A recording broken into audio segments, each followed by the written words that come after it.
concussion. Oh, my goodness.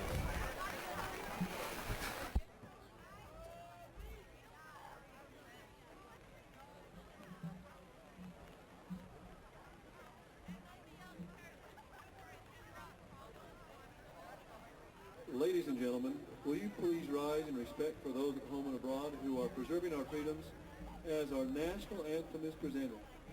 The flag is in the northeast end zone. Tonight's national anthem is presented by Joseph Henderson, Levi Hopkins, Benson Hageman.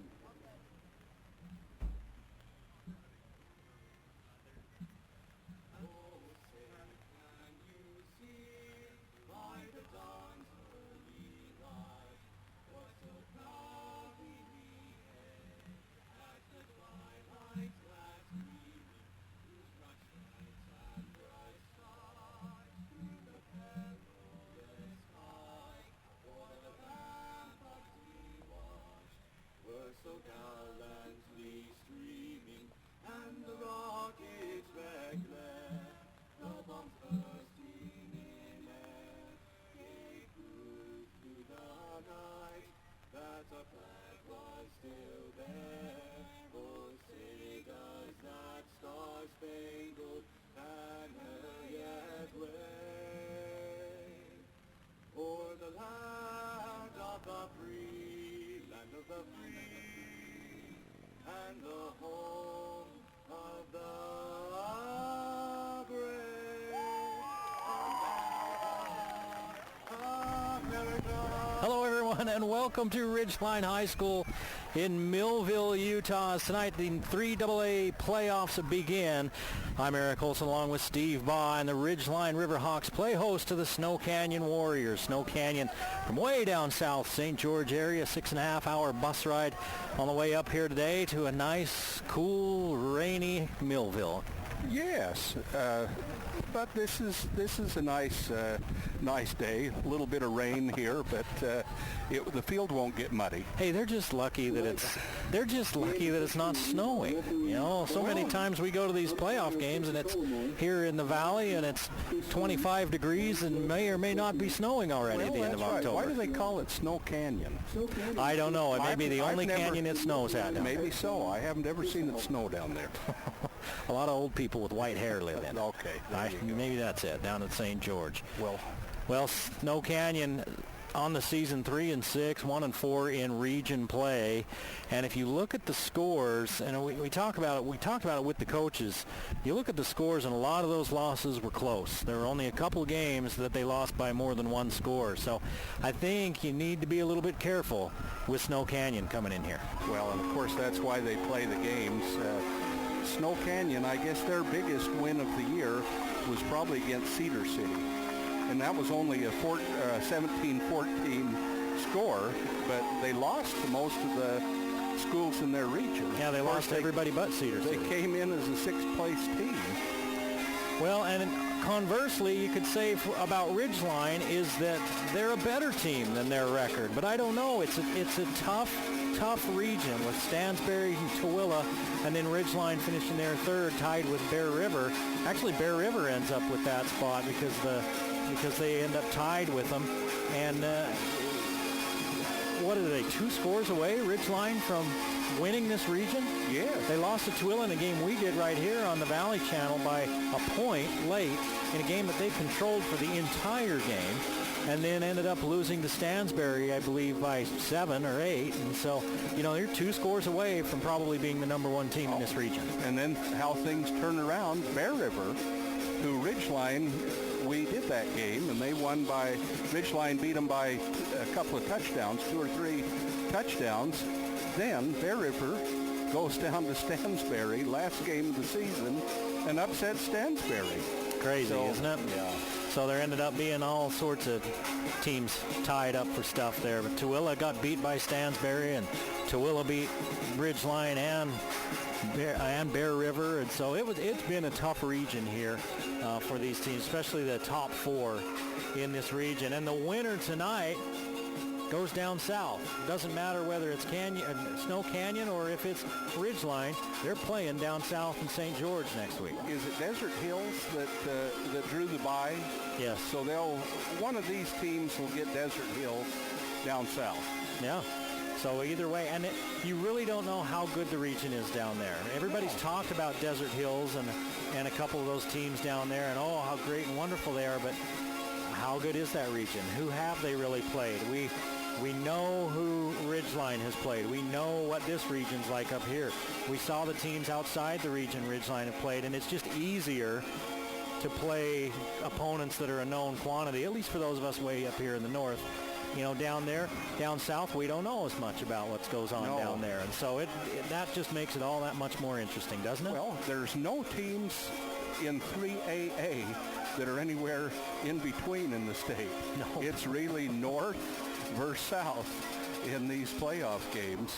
Yep, it is. It's 3AA North and 3AA South. Ridgeline lost the toss, so Snow Canyon will receive, and it looks like they will be going towards the south end zone. Snow Canyon, a pretty good size team.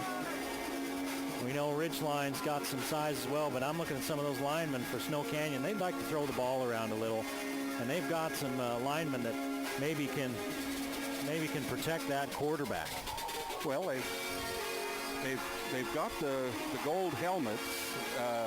It looks a lot like Notre Dame out there. Notre Dame versus the Seattle Seahawks. Yeah, well, and we hope that it turns out about how that game turned out. We're going to step aside for a moment, take a quick break. We'll be back with the kickoff. It's the 3AA playoffs, and you're watching them right here on the Valley Channel.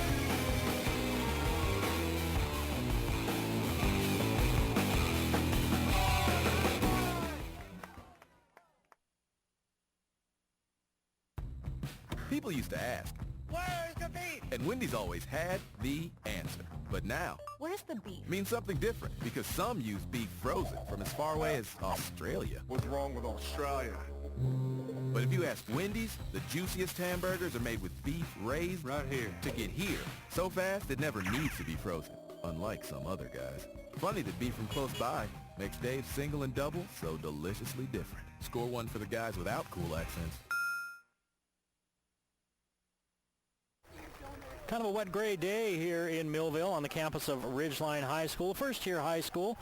They split Mountain Crest to take Ridgeline. For those of you that may not have known that, maybe joining us on the web. And they've had a pretty successful year out here football-wise at Ridgeline. So the Riverhawks will be kicking off.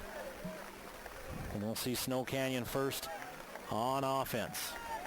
Well, you could name the number of teams in the state of Utah that have ever gone this far in going to state in their first year. There's not very many. Not very many of them do. This kick all the way back to the 1-yard line. He steps into the end zone. They're going to let him bring it out. And coming around the near corner is Polson, the leading rusher of this team. Polson gets stopped shy of the 20-yard line, and that's where the Warriors will start. They're led by their quarterback, Kitchen. I pull the right roster out here. Got Ridgeline showing on both sides. Matt Kitchen, a junior, 6'2". Polson behind him. Chris Polson, the senior, by far the leading rusher on this team, but he doesn't have a huge amount of yards. They will like to throw the ball, and when they do rush, they'll try to get to the edges on this defense. Man in motion for Snow Canyon. They're going to give to Polson. Polson up to the 20-yard line, a gain of about 1.5 yards before he's met by the Ridgeline defense. That Ridgeline defense led by Levani Demooney. He's kind of Mr. Everything for this team. Demooney on a recruiting trip last weekend up to Boise State with BYU. BYU's looking at him. Stanford's been here, and I'm sure Utah State's taking a peek as well. Going to run that read option. Polson's looking for the edge. He's got it, and he gets around the corner for a pickup of 4, and it'll be 3rd down and 5. Stott with the tackle. Two good defensive players for Ridgeline on the wings. Stott who's had a stellar year, and of course the Mooney's the star. Mooney playing out there at a linebacker position. Snow Canyon gets to the line, looks at the defense, and now they're going to change things up. A three-man front for the Riverhawks on 3rd down and 5. Kitchen's looking to throw. Across the middle, his big target catches it out near the 40-yard line. That's DeLand, and DeLand has a first down, but a flag back at the line of scrimmage, just past the line of scrimmage. I wonder if it's either a hold or an ineligible receiver downfield. Let's take a look at the call. Nice pass over the middle. It's an ineligible receiver downfield. Maybe coming back. Sorry. When they throw it out there like that, you're either wondering if it's a hold defensively in that defensive secondary or that lineman downfield too far. But they weren't running anybody along there. That's about 6 yards downfield. They were running everybody deeper or on little outs. They had the swing pattern out of the backfield. Well, those linemen like to get in on the play, you know. Some of them might think that they should be receiving. Tyson DeLand is 6'5". He caught that last pass. It came back on the penalty. So now it's going to be 3rd and almost 10. Kitchen gets it away, and Paulson drops it. He would have had the first down easily, and it went through his hands, and Snow Canyon will have to punt. So the Snow Canyon offense, except for that drop, looks like they're here to play tonight. A flag bailing out Ridgeline. Yeah. And depending on this punt, he's going to be kicking that ball from about the 4-yard line. We're standing on top of the press box, and there's a little bit of a breeze up here, but not much. Shorter kick. It's a kick out to about the 50.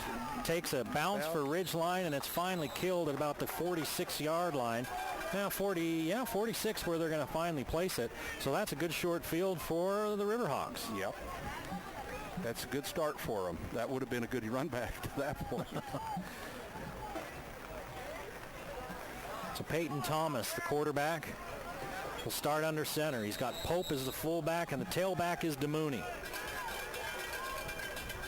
Weta to the near side. See who the receiver is to the far side.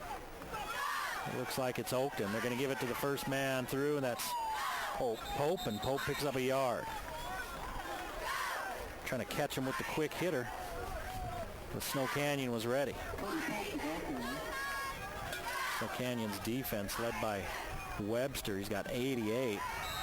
Entz is their interception or entertainment leader, whichever. He's their interception leader with 4 on the season. Same formation, same personnel. Snow Canyon creeps somebody up at the last moment. Thomas is hit as he throws. This one's going to fall short. Going up, trying to come down with it is Oakton, but he drops it. And it'll be 3rd down and 9. Is that Nixon? No, that's Oakton. Oakton, 7. Nathan Oakton. He missed a few games with an injury. Incidentally, Davis Nixon is back in the lineup. He's on the field now. Yeah. He's in at tight end right now. Number 6 there. You got Hill and Jaden Olson as well in the ball game as receivers, and DeMooney will go in motion on 3rd down and 9. Thomas winds up, throws high, incomplete. He was looking out there for Nixon. 4th down. Well, both teams testing each other out a little bit here. Both teams having to give up the ball. Punt. See if Ridgeline can pin them back in there. I don't think it'll be long before Ridgeline starts pounding the ball. I think they're a pretty solid run team, and that's the strength of their offense. And try to soften things up with that pass if they can. This one fielded back at the 10-yard line, and no running room for Snow Canyon, and that's where the Warriors will take over. 1st and 10 on their own 10, no score with 9:20 to play in the first quarter. Good coverage on Ridgeline's part there. Had him pinned back about 10 and then drove him a couple of yards back. I didn't see, I think that might have been Polson that was receiving that kick. He didn't have anywhere to go. Well, he's been a multi-purpose player for Snow Canyon this year. That's for sure.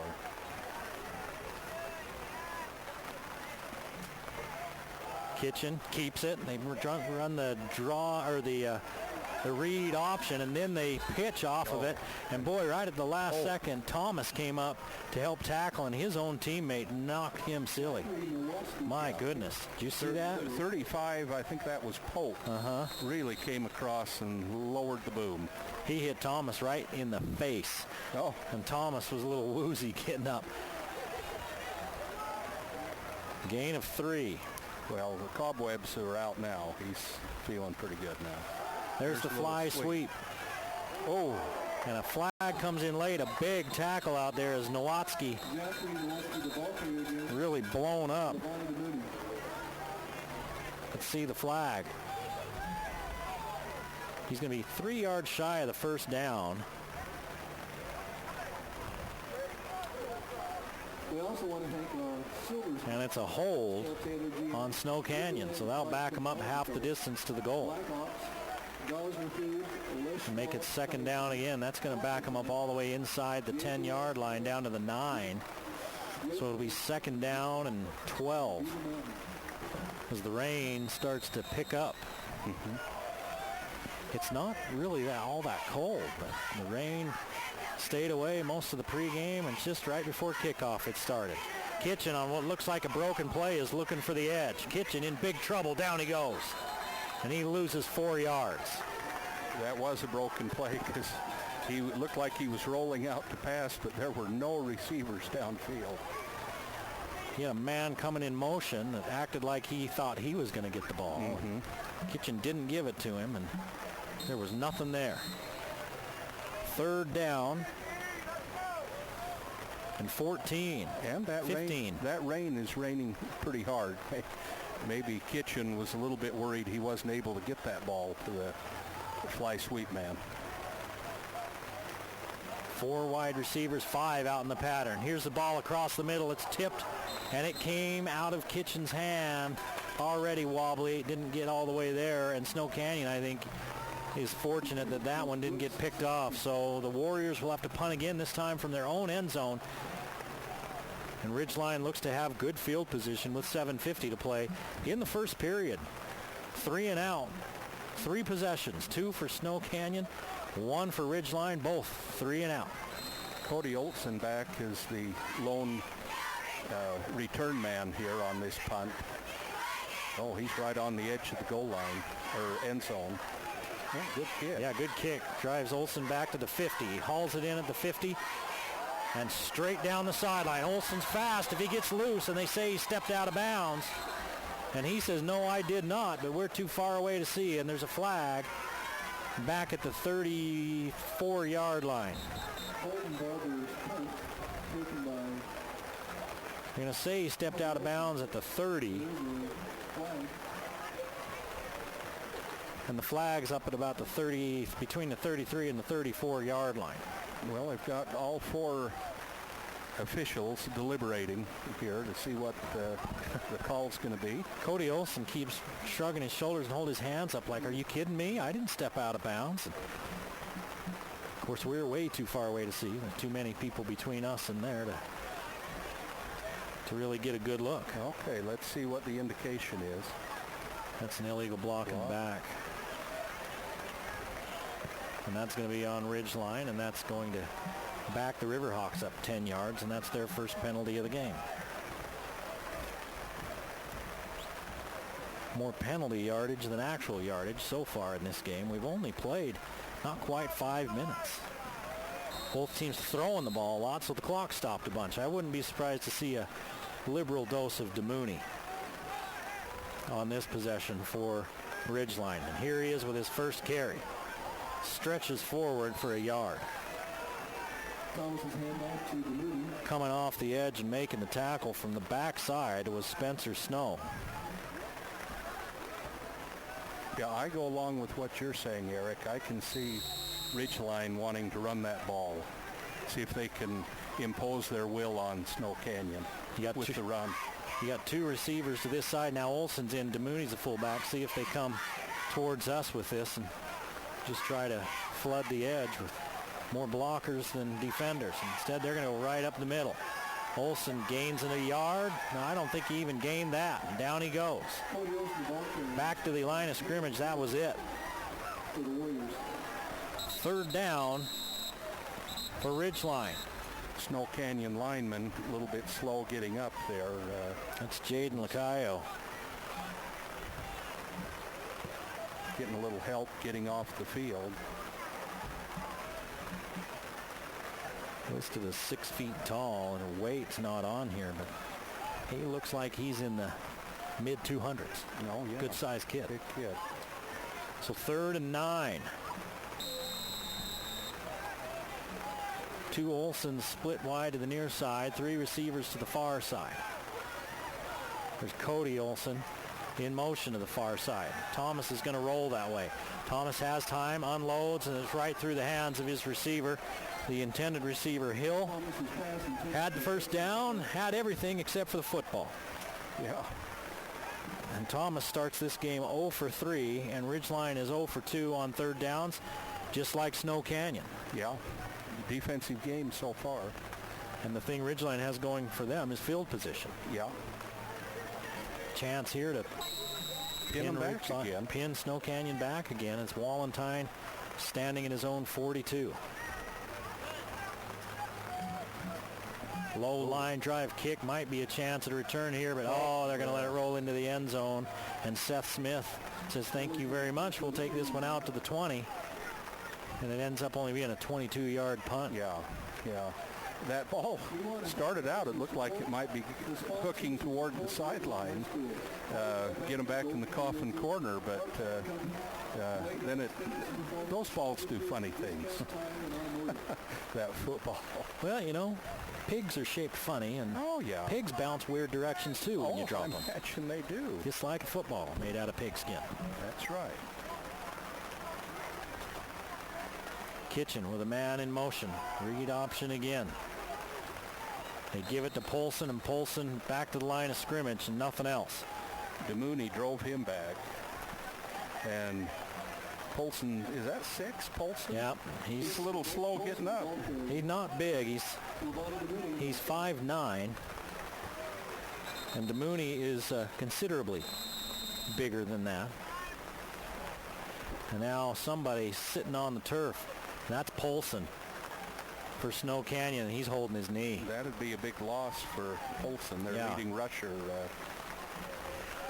In a game, in a day where the conditions would probably tell you that the ground game is going to be a big deal. Boy, the Aggies play tonight against San Diego State. There might be 4 people there. Oh, the game's a little earlier this year. It wasn't at 11 p.m. like last week. No, that was an 8:30 game, and that didn't get over until after midnight. It was almost 2 o'clock before I was home. Oh, yeah. My goodness, yeah. Yeah. But it was fun. Oh, it was great. The second half, I think, was better than the first half. First half was a little bit of a snooze fest, but the Aggies got a little more aggressive there in the second half. And Aggies will have to get off to a good start tonight, or that'll be a long one for them. Well, you'd like to see them get on a roll here to finish off the season, get themselves bowl eligible. You know, Wyoming's going to be a tough game. Wyoming's good this year, and still got New Mexico and Nevada to play. And well, all these teams have the right to start getting better. The Aggies have pretty well imposed their will on Wyoming and Colorado State and Air Force and some of these teams that have beat them this year.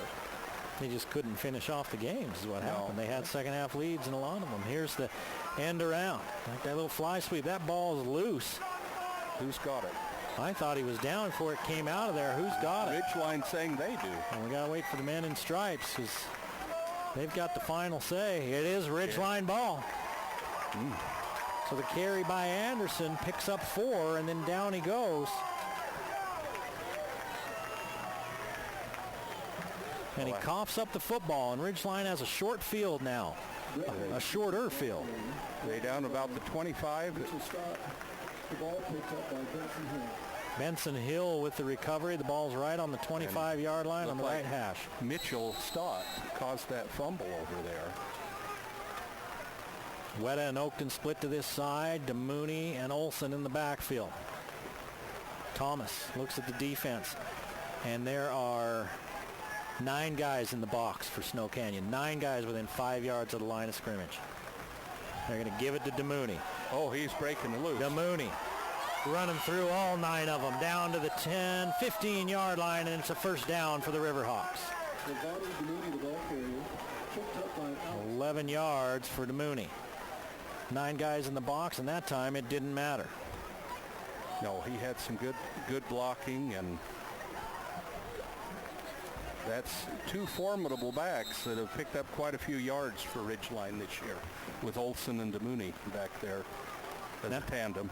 Now they've got the receivers split 1 wide to each side. They're going to give it to DeMooney again. He's going to follow Olson. DeMooney gives the dead leg move, the little head dip, gets to the sideline, and he picks up good yardage again, 8 yards. And it'll be second down at the 8-yard line. 3 carries for 20 yards for DeMooney. Both of those carries were for more yards than Ridgeline had the entire quarter. There's still 5:22 to play in this first period. Looks like they've got to go back to the 6 for a first down. And they're at the 8. Right now, they're going to give it to Pope. Pope, 2 hands on the ball, off tackle, into the end zone, touchdown, Ridgeline. Well, that's a good start for Ridgeline.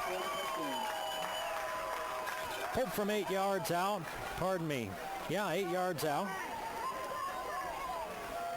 And the touchdown. So Ridgeline converts on the turnover. They really expected DeMooney to get that ball, and Pope made a good run. Buchanan on for the PAT, and the kick is up, and it's good, and it's 7-0. Ridgeline with the early lead over Snow Canyon.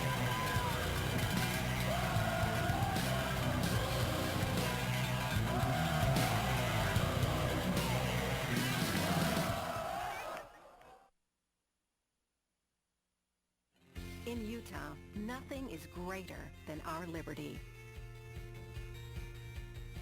And going is always greater than stopping.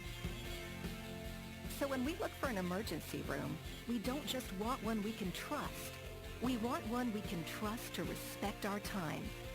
That's why Mountain Star ERs offer board-certified emergency specialists and short wait times. Mountain Star. Together, we're greater.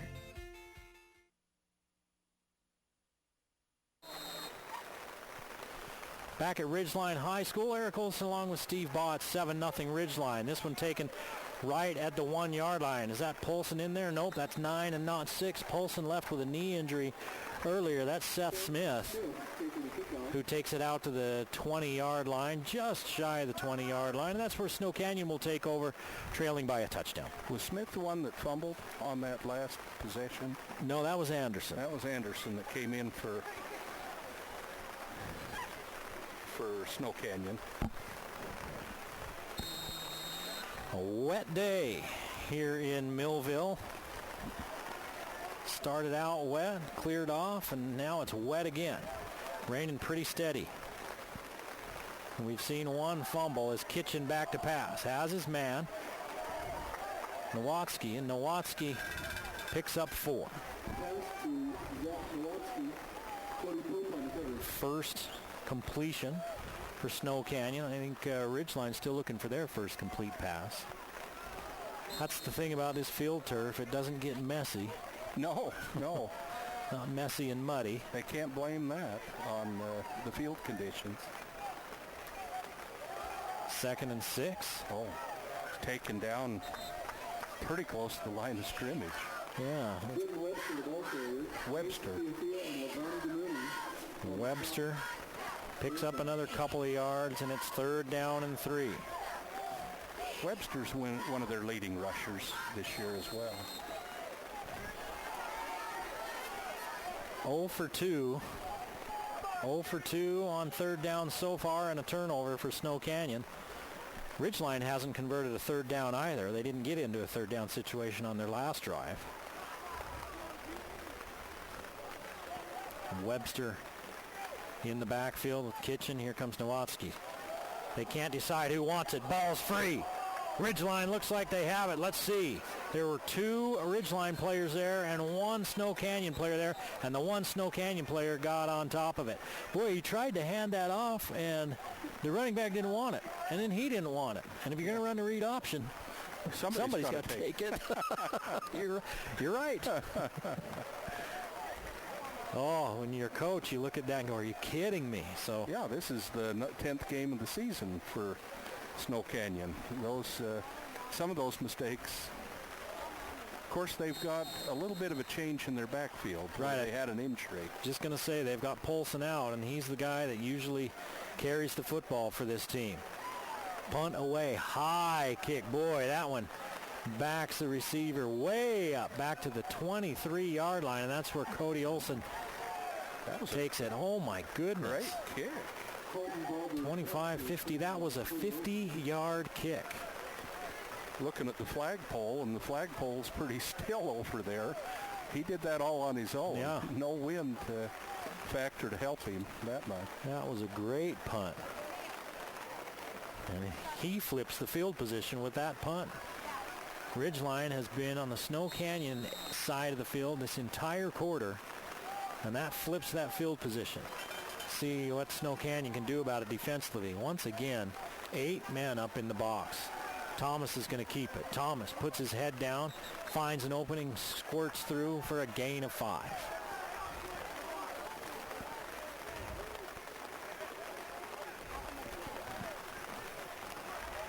Thomas, the ball carrier, Caleb Gates on the stop for the Warriors. Some holes starting to open up in that Snow Canyon front.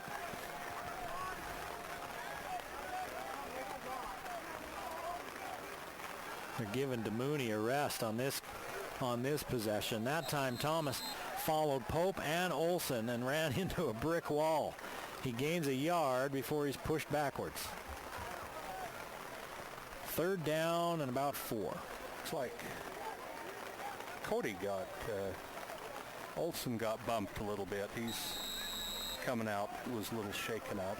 Now DeMooney in the ball game, and you look at this and think, hey, maybe some kind of play action where you fake the give to DeMooney and look for somebody on a quick hitter.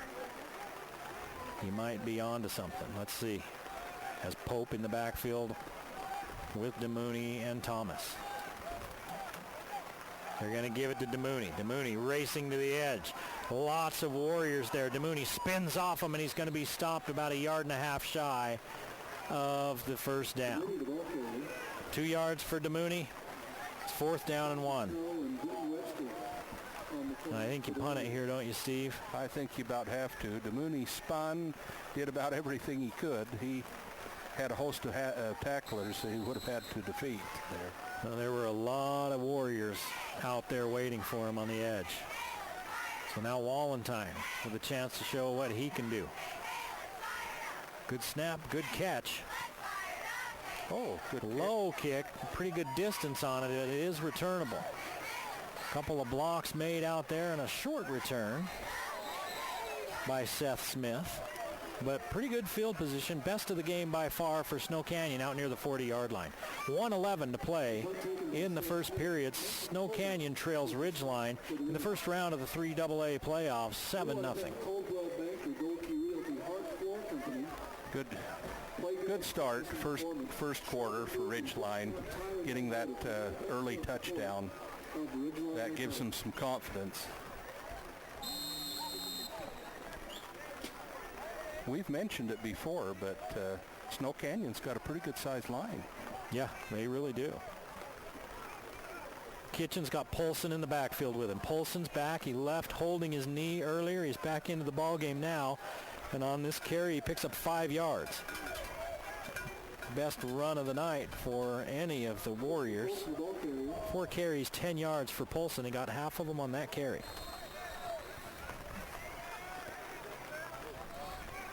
This whole first quarter, Ridgeline has been playing all but one possession on the Snow Canyon side of the field. That field position's finally flipped after a great punt by Snow Canyon. Quick pass, caught up near the sticks. It looks like they're going to give it to him. Pass complete to Kevonte Washington. Kevonte Washington with the grab. Good second effort by Washington. Looks like they are going to move the chains here. We'll see. Yeah, it looks like.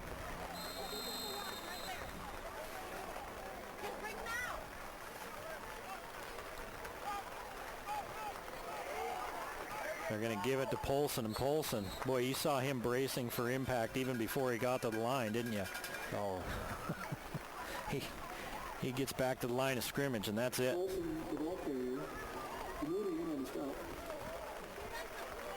And that's going to be the end of the first period. 7-0 Ridgeline leads Snow Canyon. You're watching the Game of the Week on the Valley Channel.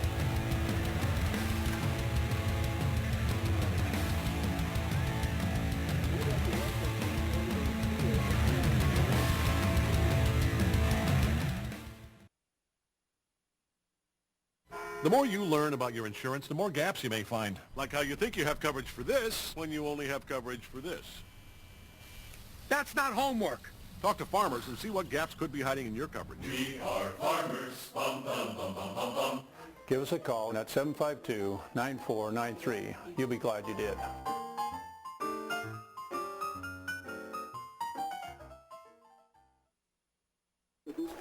There's Kimberly. Back at Ridgeline High School, Eric Olson along with Steve Baugh. Snow Canyon making the long trip from southern Utah up to Millville here in Cache County to play Ridgeline. Ridgeline leads 7-0 in a defensive first half, or first period.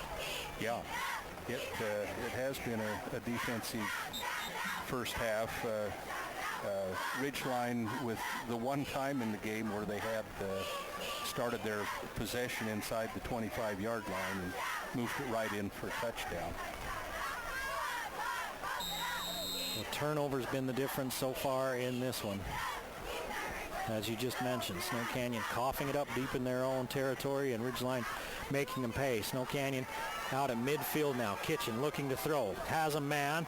Picks up 12 yards and a first down. Nowatzki, 2 catches, 16 yards. And Kitchen is 3 out of 4 for 22 yards. It's a nice little spot pass. Ridgeline's giving their receivers quite a bit of room, it looks like, back there.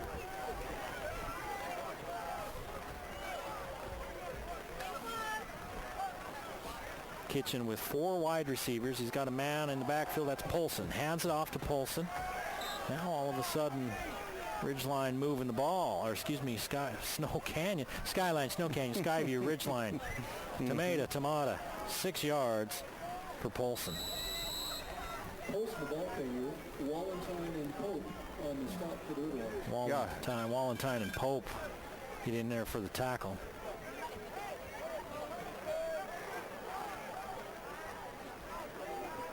Snow Canyon couldn't do a thing for 4 possessions, and now on this one, they're starting to move the ball a little bit. They're more than a little bit. Really conferring with their sideline there. Even the linemen turn around to look what's going on. Ball at the Ridgeline 33, throwing it low and away, and an incomplete pass. He thought he had it. Yeah, it looked like from here they had it, but one official was standing right there. And he said he was emphatic about that ball hit the ground. It was Anderson. Hey, I caught it. And the official, no, you didn't. It hit the ground, and the officials always win those. They do. It's, you know, arguing with officials like arguing with your wife. You're not going to win. Yeah. And you'll probably serve some penalty time.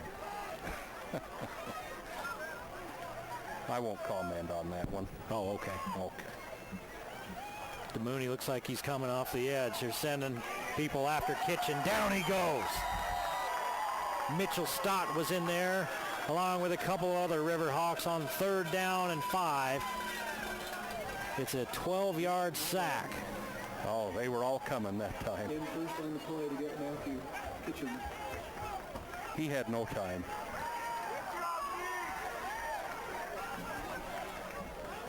Stott got in there because DeMooney came out like he was going to come off the edge, and then he actually kind of pinched down, and they were also worried about DeMooney. 2-3 guys shifted to block him, and that left some other guys free to make a play. Well, Snow Canyon only netted about 6 yards on that possession. Oh, they got to get another man into the game.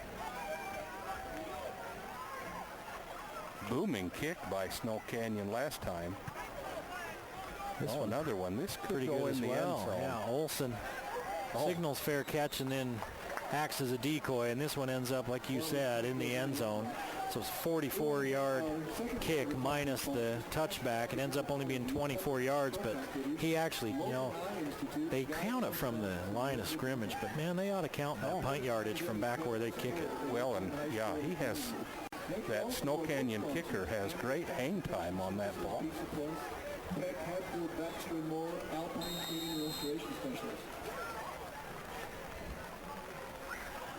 DeMooney not in there now, getting a little bit of a rest. So it's Pope and Olson, and Pope's the fullback. They're going to hand it to Cody Olson. Olson works his way up to the 25-yard line. Cody's their leading rusher this year. He's got over 700 yards, I believe. You hear all this talk about DeMooney because DeMooney will rip off one or two long runs every game, but it's Olson that's got the most yardage. Yeah. There's Olson with the spin. You okay over there? You caught a cold already in the damp weather. 3rd and 3 now for Ridgeline after the 2-yard carry for Cody Olson. It's really not real cold, just that rain coming down and on the Ridgeline student body. Snow Canyon flinching a little, but didn't come across. DeMooney, the tailback. Pope's the fullback. They're going to give it to DeMooney. DeMooney looks for the edge. He's got the edge. Loses the football. Gets back on it. Has the first down regardless. Well, let's see what they... Looked like he got back on it. They're going to say it's Snow Canyon ball, I think. He looked like he lost the ball when it hit the ground. Yeah. If your front of you hits the ground and then you roll away without the ball. The ground causes the fumble. They usually go with the offense. But not Snow this time. Canyon ball. Wow. And DeMooney still looking for an explanation. He hurdled a man. When he hit the ground, then the ball popped out. And it looked like... Unless they're saying he wasn't touched. If he went over the kid, but I think the kid touched him on the way through. If they're saying he wasn't touched, then that could be what's going on. But there's a fumble and a turnover for Ridgeline. Kitchen's in trouble again, and down he goes. DeMooney gets some measure of revenge. Yeah. Got a hold of his shoestrings and pulled him down. Kitchen couldn't get away.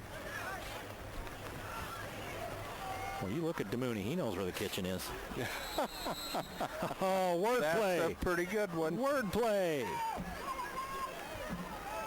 Loss of a lot. Kitchen, they may have got some home cooking on that last ball. Never know. We better stop while we're ahead. All right. Kitchen, straight drop. DeMooney's in his face again. Kitchen gets rid of it through the hands of his receiver. DeMooney takes Kitchen down again back at the 50-yard line. And DeMooney came off the edge almost untouched again that time.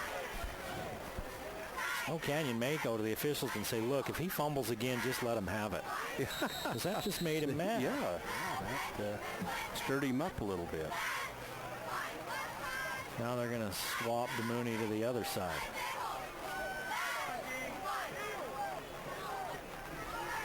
5 wide receivers on 3rd down and 17. Kitchen looking down the sideline. Oakton draws the flag. Oakton got his hips going the wrong way. He didn't open them up, and he had to turn around, put his hand out, and impeded that receiver, and you're going to get that flag every time. It wasn't much, but it was enough. And on 3rd and 17, that's going to be a 15-yard penalty. That's not enough for the first down. In higher leagues, if that ball is not catchable, but in high school, that rule changes quite a bit, doesn't it? Yep. It doesn't have to be catchable. It's really up to the official. Also, it's not an automatic first down. So on 3rd and 17, you get a 15-yard penalty. It's now 3rd and 2. But that opens the playbook up a lot more for Snow Canyon, needing only 2 yards instead of 17. Yeah, it even fooled the officials over on the other side that are marking the downs. They had to move it back. They thought that was a first down. No, it's still 3rd down. That is the rule, and that's been that way for a couple of years. I found that no matter how much you think you know about officiating and how dimly you're looking at the guys in stripes, pretty much every time they do know better than you. Oh, they do.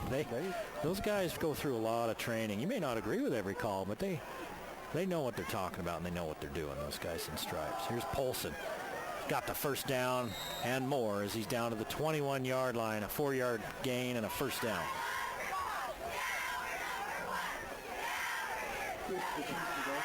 So the penalty leads to a 3rd and short, which Snow Canyon converts on, and it's a drive that stays alive for the Warriors. 7-0 Ridgeline. Snow Canyon threatening.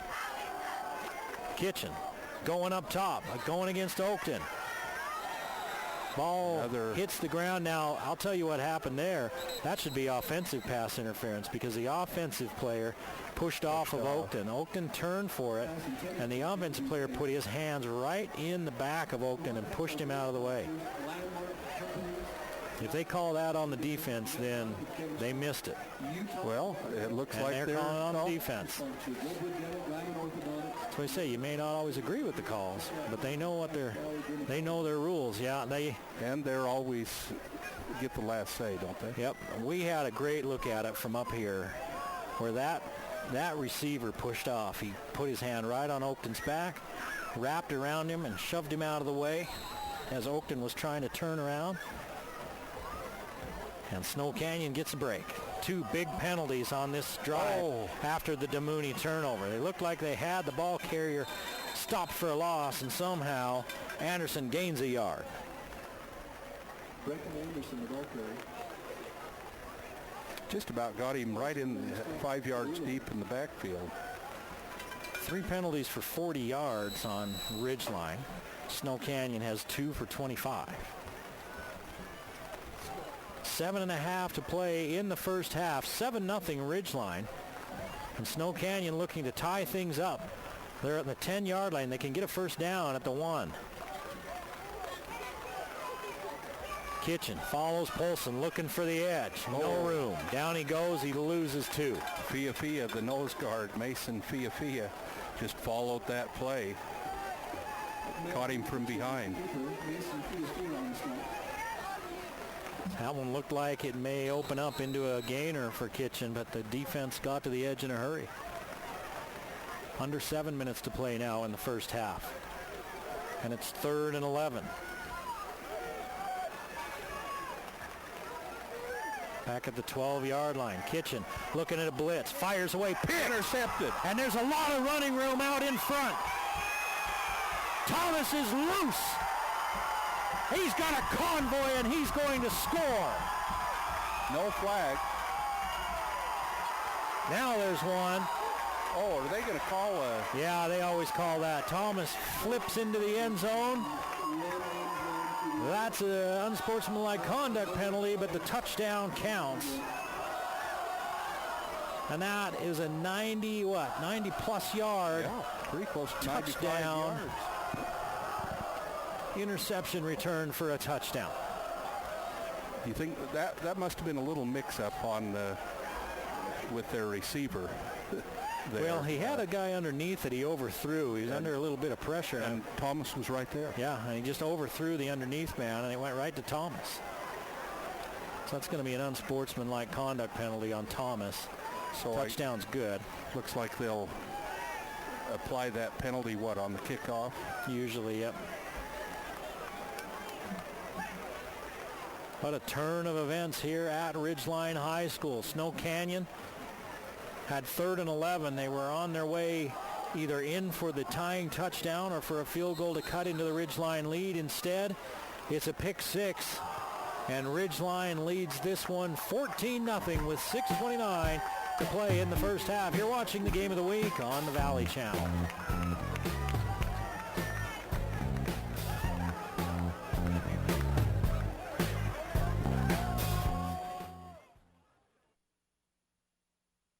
Becoming established doesn't happen overnight. It isn't awarded by one single act. Being established comes from a lifetime of holding on to what is most important, even when it is most difficult. Being established doesn't mean doing what's always been done. It means doing what's right. Lewiston State Bank, established in 1905, established for your future. 6:29 to play in the first half. 14-0 Ridgeline. 14 points off of 2 Snow Canyon turnovers. A fumble deep in their own territory earlier by the Warriors led to a Ridgeline touchdown, and then an interception returned for a touchdown, and that was a killer for Snow Canyon because they were heading toward the end zone themselves. Short kick after the penalty. Smith's going to field it at the 15, heading for the far sideline. Gets himself out to the 31, and that's where Snow Canyon will take over. Snow Canyon's starting to move the football. They are. Benefited from a couple of penalties on that last drive, but they're, even without those, they're starting to move that ball.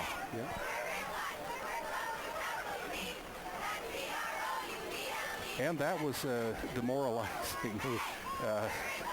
They were moving in for the score, getting down inside the 10-yard line, and then that pass picked off around the 4 or 5 yard line, returned with a convoy by Peyton Thomas the whole way. 95 yards. 95 yards for a score. 14-0. Polson hits the carry, hits the deck as DeMooney gets around his ankles, but not until he picks up 7 yards. Polson starting to heat up. He sat out for a while. It looked like he might be in some big trouble, and he went off with a knee injury. He came back in, and now he's got 27 yards on 8 carries. They're going to give it to him again. He's in trouble in the backfield. Gets out of trouble for a minute. Hill comes up, really lays a lick on him after a 2-yard gain. It'll be 3rd and about a foot.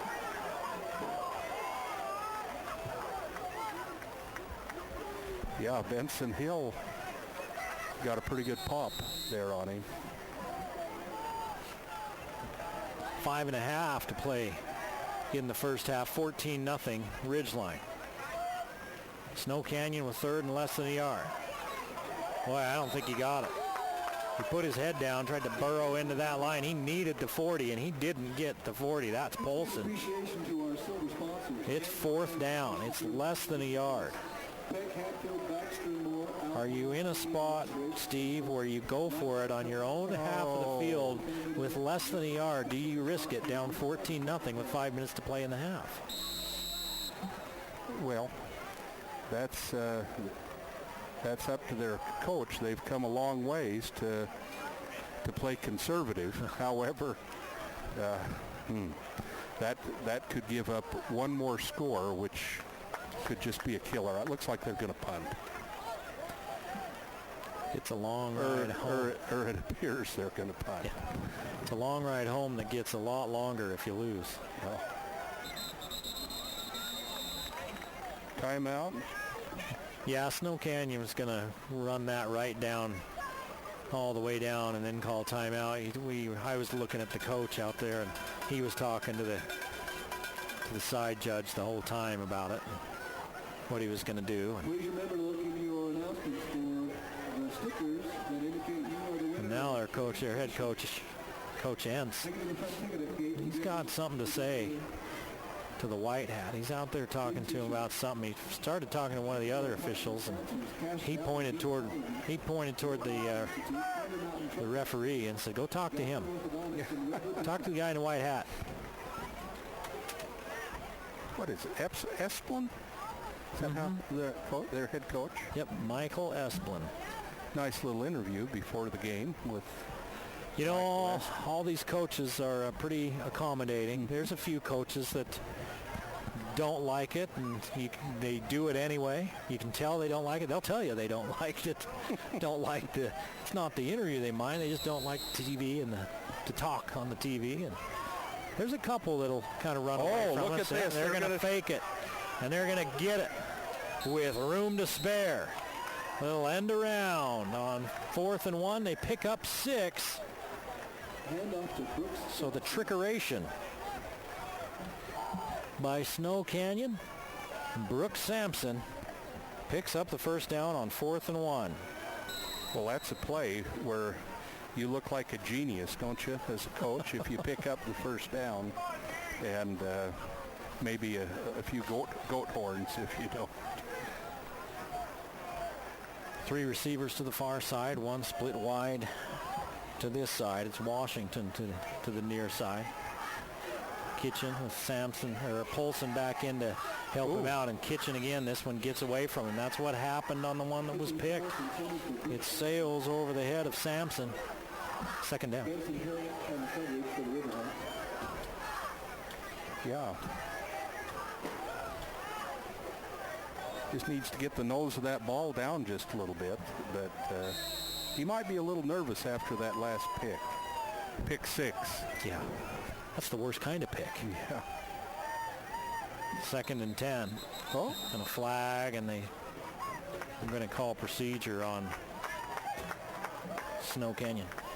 Snow Canyon with their 3rd penalty of the game. Ridgeline has 4. Check that. I think Ridgeline has 5. No, they have 4. All of theirs are the 15-yard variety. From up here, DeMooney is very aggressive, but he looks like he's almost lined up off sides. Polson looking for an opening. Scoots around the edge. And then he's finally taken down out there by Mitchell Stott. Stott's been in on a lot of tackles today. Polson right around 3 yards a carry. He's got 31 yards on 11 carries. 3rd down and 13. Kitchen unloads. Nobody there except for Oakton. Oakton picks it off. He's still on his feet. Down to the 40-yard line. There's a flag late. And Ridgeline gets the ball back in Snow Canyon territory. Let's wait for the flag. That flag came after the pick. Once again, Kitchen having trouble dialing it in with his receivers.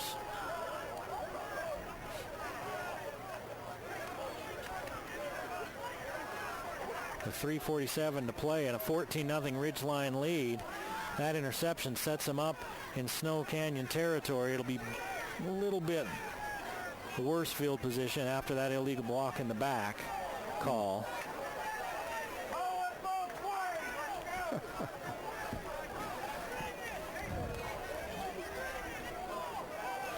That's something they're really keeping an eye on this year, the illegal blocks in the back and the clipping.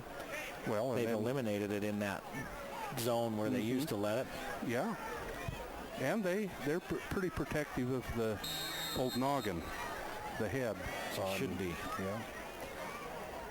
There should be some running lanes now. They're backing off. Those Snow Canyon backers are kind of backing off a little bit now as Thomas follows DeMooney. 5 yards for Thomas. 3.5 to play in the first half. 14-0 and Ridgeline. Ridgeline's in kind of a hurry-up offense here. Thomas has to go to his shoestrings to pick that one up. He finds Nixon. Yeah. Nixon down to the 40-yard line, 7 yards and a first down. That's the first completion of the game. Believe it or don't. Well, for Thomas. Nixon's a big, tall, strong receiver. He's been injured, had a ankle injury last week. That was a great catch. 3:19 to play in the first half. Thomas, lots of time. Looking downfield for Olsen, leaves it short. It's picked off. Picked off out there by Wyatt Perry. So Ridgeline gives it right back as Thomas didn't get enough air under that one. Yeah. And Snow Canyon will take over at the 14. That would have been a backbreaker if they could have scored on a long pass, but there again, on the other hand, with 3 minutes, they had time to move it down the field, move it in on the ground. They've been making good progress on the ground. You kind of wonder what Thomas saw. He threw over there. There was plenty of coverage there. Yeah. He may not have read the safety quite right. Either that or that safety got a heck of a jump on it. The ball hung for a while. So Polson tripped up by DeMooney after a pickup of about 3. They sure move DeMooney around, don't they? Yeah. Makes it pretty hard to zero in on who's going to block him. Well, I would too. I'd want him all over the field as well. Now he's on the left side. And we got a flag. Sideline warning on Snow Canyon.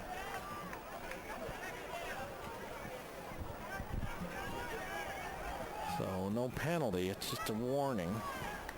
Something going on over there. Well, they've got coaches that are, or spectators that are way down the field out of the box there.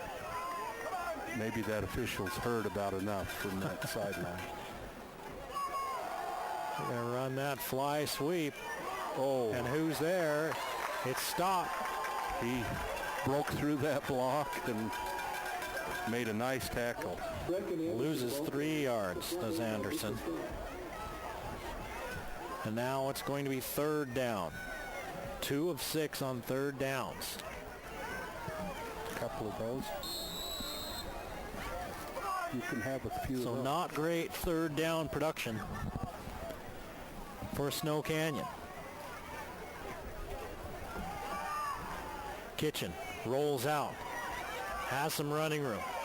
Pope closes in and then hits Kitchen on the sideline, and it'll be 4th down. Kitchen picks up 4. Well, that didn't take much time off the clock. Still 2:50 left for one last drive before the half, it looks like, for Ridgeline. That's because the last 2 plays have gone out of bounds at the end. Trying to get to the edges, and they ended up running out of bounds. So Cody Olsen, go back and set up camp right around his own 41-yard line. Oh. This punter, there's Colton Barber, good kicker. And they're all around Olsen, and he makes the grab.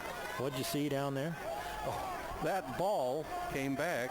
The punter made he could have been a good shortstop. He scooped that thing up and made a good punt out of it. Yeah, I'm looking downfield to see where Olsen's setting up. And they snapped it while I was looking. The snap bounced a couple times and made a good pickup. Now that it's playoff time in baseball, I had to throw that in there? Sure. Cubs or Indians? Oh, I'm going for the Cubs and the GOAT. And the GOAT as well. Okay. I can talk about that if you'd like. Here's Thomas picking up 7.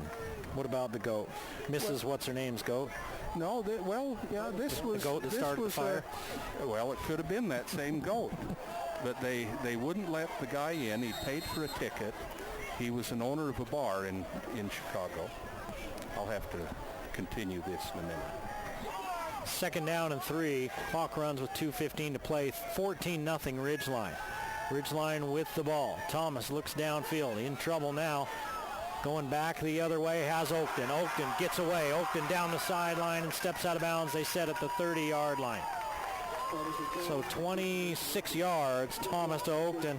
Thomas kept it alive with his feet.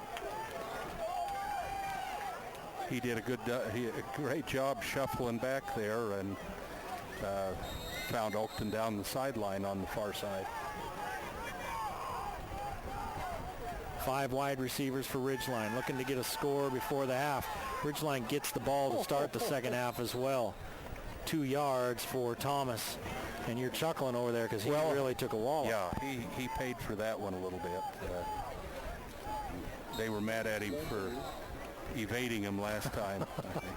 Got you now, they said. Get out of this one. Got you, Roadrunner. 1:35 to play. Thomas, lots of time. Looks underneath. Has DeMooney. First down. Puts his shoulder down. Runs over a man. Down inside the 15. And the guy that DeMooney hit ran right off the field.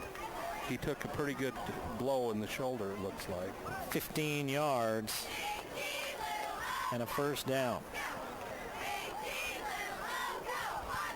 DeMooney's first catch of the game and a timeout. Okay, tell me about the goat. They wouldn't let the goat with the bar with the goat. This is not a joke. No, this is true story. No, I've heard this story before. True story. He was a bartender, and he took his goat everywhere that he went. In fact, the goat had walked into the bar, and the owner kept this goat. So the Cubs are in the 1935, I believe, World Series, and he wants to take the goat. He bought 2 tickets. The fellow that was taking tickets at the gate wouldn't let him in, and so he got a hold of Mr.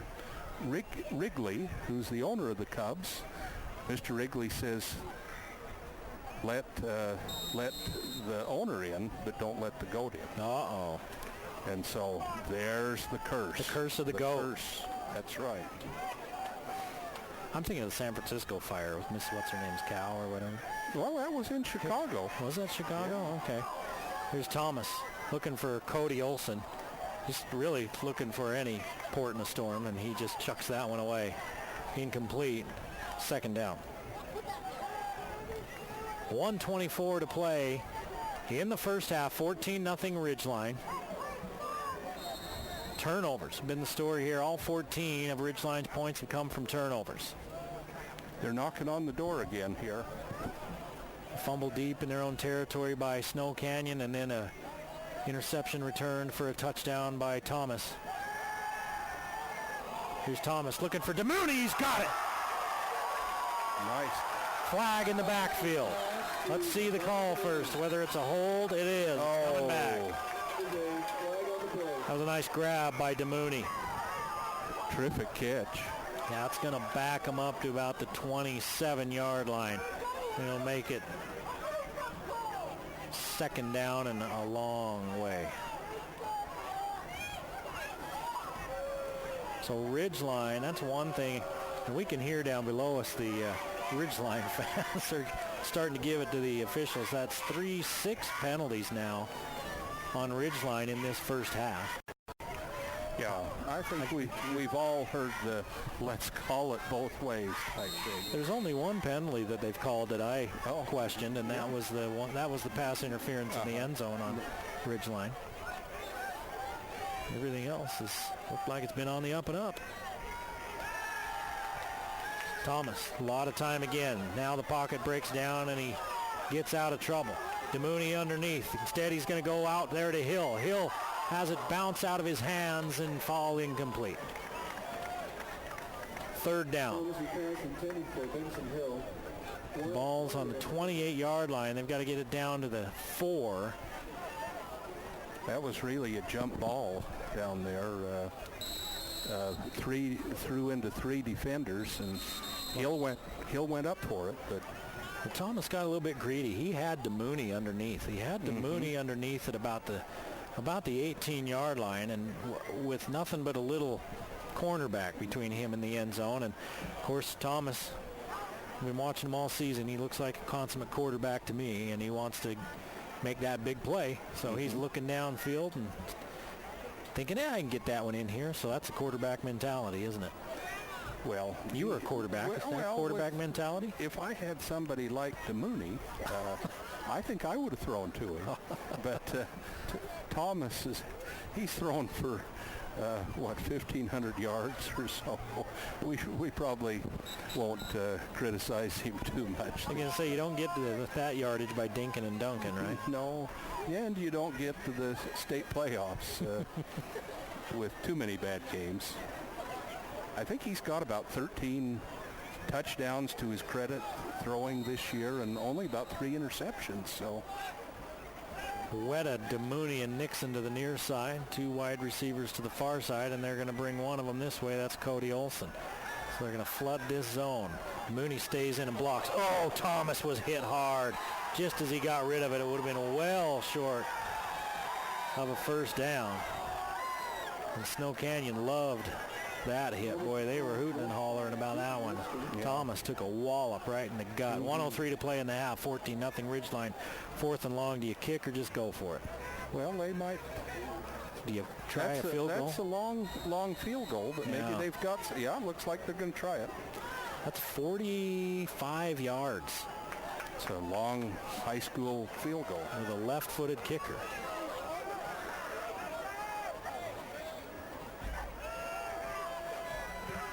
Oh, boy, he's got a chance with that one. He's got it. 45 yards.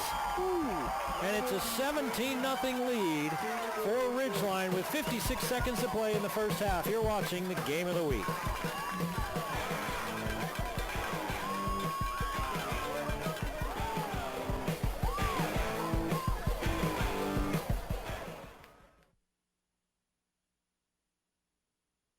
Over the period of time, my hearing became worse and worse.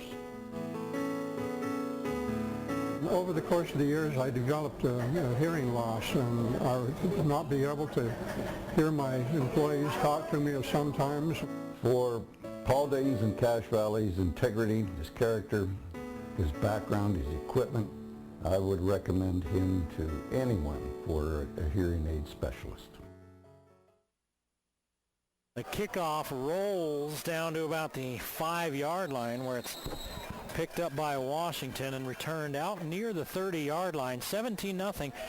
You don't see many 45-yard field goals in high school. Oh, no. And that was a great kick, and that makes a 3-score game in favor of Ridgeline, which is awful hard for a lot of teams to come back on.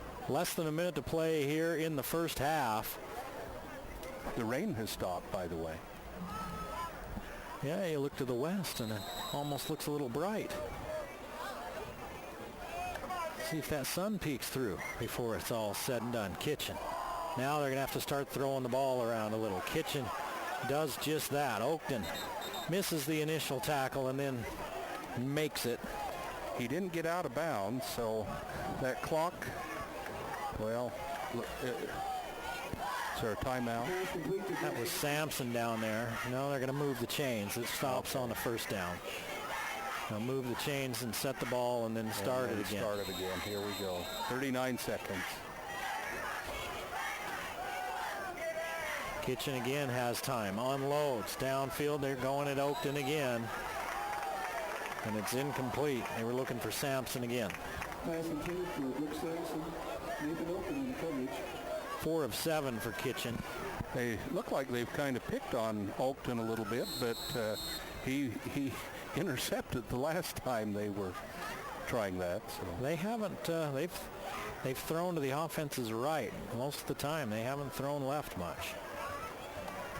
And your receivers are all to your left this time. They're going right again. Oh, Sampson has it go right through his hands. Now it's 3rd down with 26 seconds to play, and the clock stopped.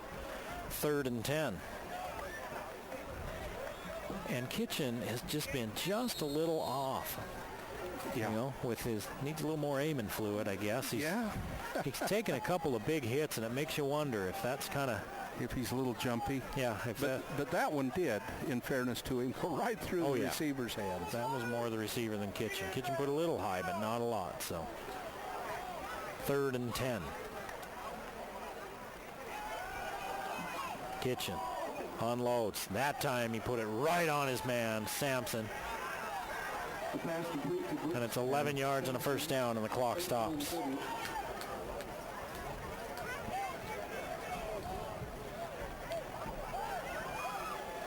They're hurrying up to the line here with 19 seconds. They tried to spike it, and he fumbled it and then picked it up and spiked it again. And a flag came in. He fumbled the snap. Yeah, he did. That's almost a grounding. I don't know what they'll come up with. Well, this flag's going to be on Snow Canyon because he fumbled it and then picked it up and spiked it. And that is that is an illegal grounding. You don't see that too often on trying to spike the ball. So that's a 10-yard loss, and that puts a real damper on Snow Canyon's plans. Instead of being up in Ridgeline territory, now they're back all the way to the 43-yard line, 41-yard line, 42. Let's just say, what do we want to call 44, maybe 40. More like the 42. Mooney looks like he's coming off the edge. He is. They're doing a good job of blocking him, and he ends up making the play along with his teammate, Nicholas Hanks. Was that 78 or 73? No, that's Fia, 73, and that's going to be the end of the first half. Northridge pitching a shutout through 2 quarters, 17-0. Did I say Northridge? It's Ridgeline. 17-0 over Snow Canyon.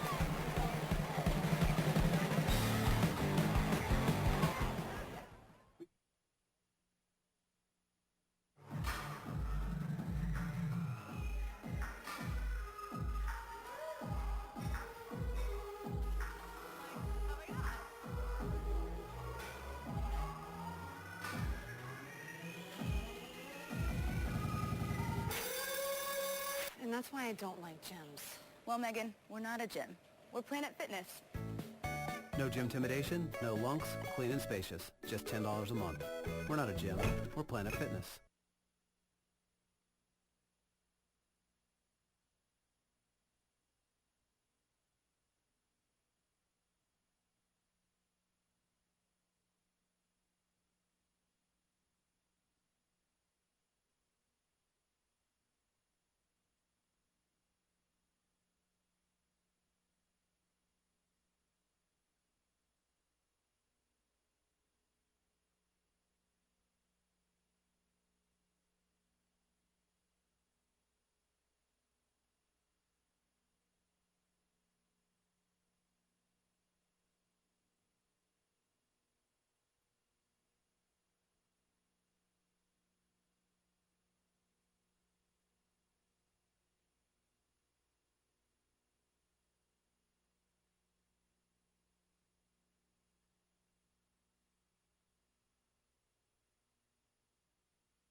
doing this fun. That's how they do it with me from.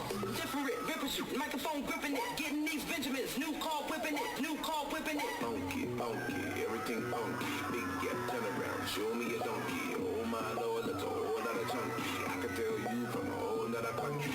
Woo! We got the juice say dripping. She looking at me like you stay tripping. Gucci and Gabbana bag, got a young Madonna here. She gon' choke her body, kill her body, need a mama can. What you gonna do with that dessert?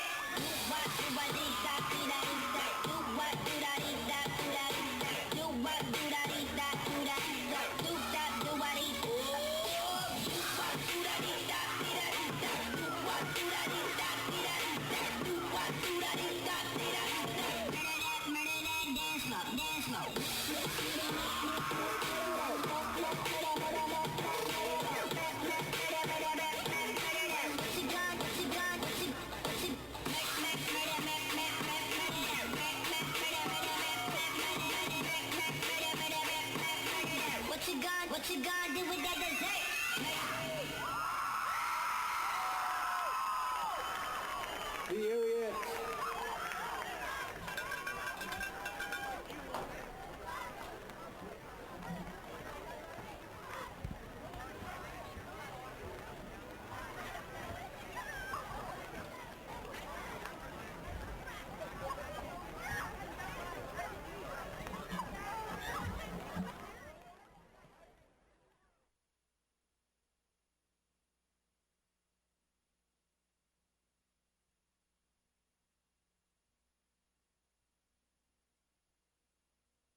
Back at Ridgeline High School, Eric Olson along with Steve Baugh. Halftime winding down here.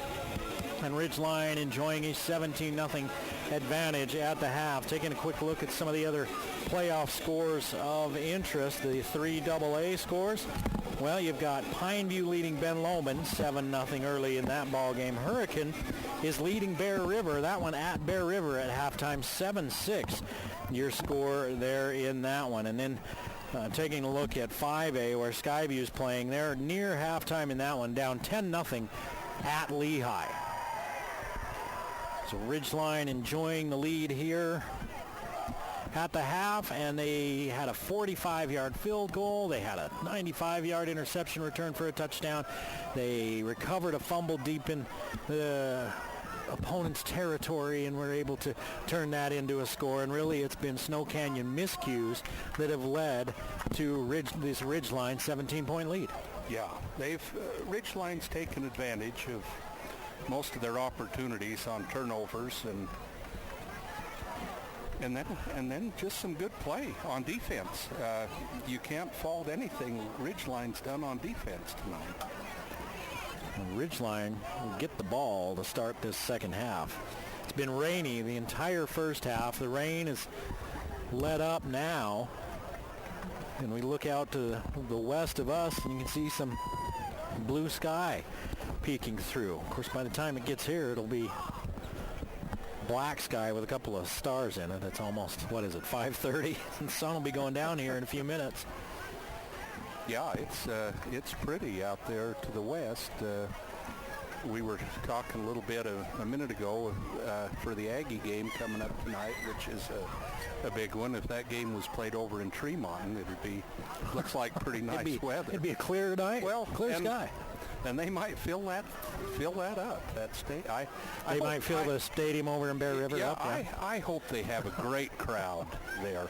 I hope so too. Last week it was disappointing as sparse. It was a late kick, but the students were out, right, for fall break, and that I think made a big difference. Yeah, they had fall break, and because I actually thought they did a pretty good job filling the west side where not the students sit, the west and south. Yeah. So yeah, you just like to see that place filled up as much as possible. Well, and it'll help if this weather stays clear.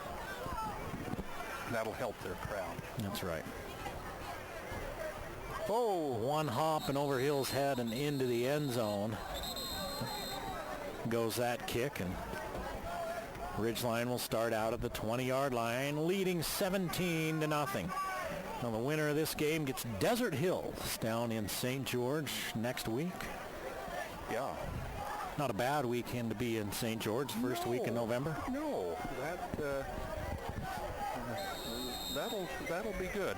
It's a good test to see who's the best out of the north and the south. Mooney's in at fullback, and they're going to give it to Olson, who was behind him. Olson into the secondary and across the 30, and he's got 12 yards and a first down. He was running hard, and DeMooney picked up a great block at the point of contact there. Ridgeline unofficially was 0 for on third down in that first half. They were 0 for 4. They had one scoring drive where they never got to third down.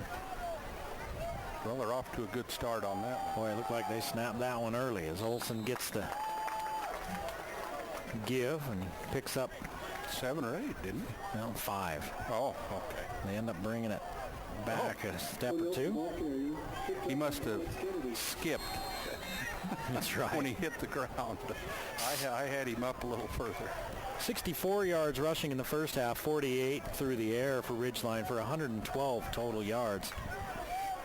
35 on the ground for Snow Canyon, 44 through the air for 79 total. Here's the pitch. They're getting Olson out into space. Looks like he's got another first down. He sure does. From the 36 out to the 44, 8 yards. He could be into the 1,000-yard club by the time playoffs are over if he keeps this up. Ridgeline starting this drive in grind-it out fashion. Pick up yards and keep the clock moving with a 17-point lead. DeMooney picks up 3. He's got 31 yards on 6 carries, so just over 5 yards a carry for DeMooney with a long of 11. Well, that's a pretty good combination when you have Pope out in front at about 235 or so blocking for DeMooney. Pope has scored the only offensive touchdown. With a little 8-yard run, they fling this one up for Nixon, and he's hit and can't hold on. 3rd down and 7. Thomas is 3 of 9 for 48 yards. Kind of floated that one out there. I wonder if a few hits he's taken in the first half are affecting him a little bit. Boy, he got walloped a couple of times, especially late in the half, didn't he? He did. Got a Twins look, 2 receivers to each side. Pope in the backfield. DeMooney's going to motion into the backfield, and they're going to hand it off to him, getting him to the edge. DeMooney turns the corner, got a head of steam. He stays inbounds. No, he stays out of bounds. Down to the 39-yard line. There's a flag back at the 47. How many big plays have been called back tonight because of some sort of penalty? They're going to call a hold, I think, on Wallentyne's, acting like what? He's the one asking, what do they do? Holding on Ridgeline. Well, he got around that edge pretty effectively. You sometimes wonder if there's a hold when they're that clear on the run. So another penalty for Ridgeline.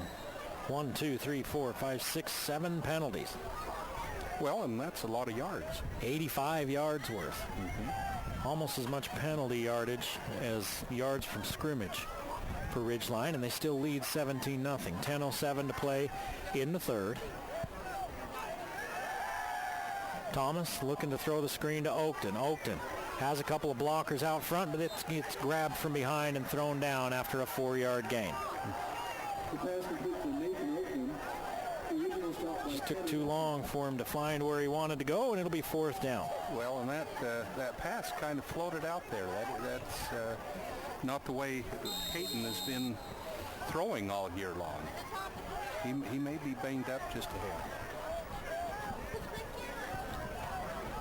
Wallentyne standing at his own 25-yard line.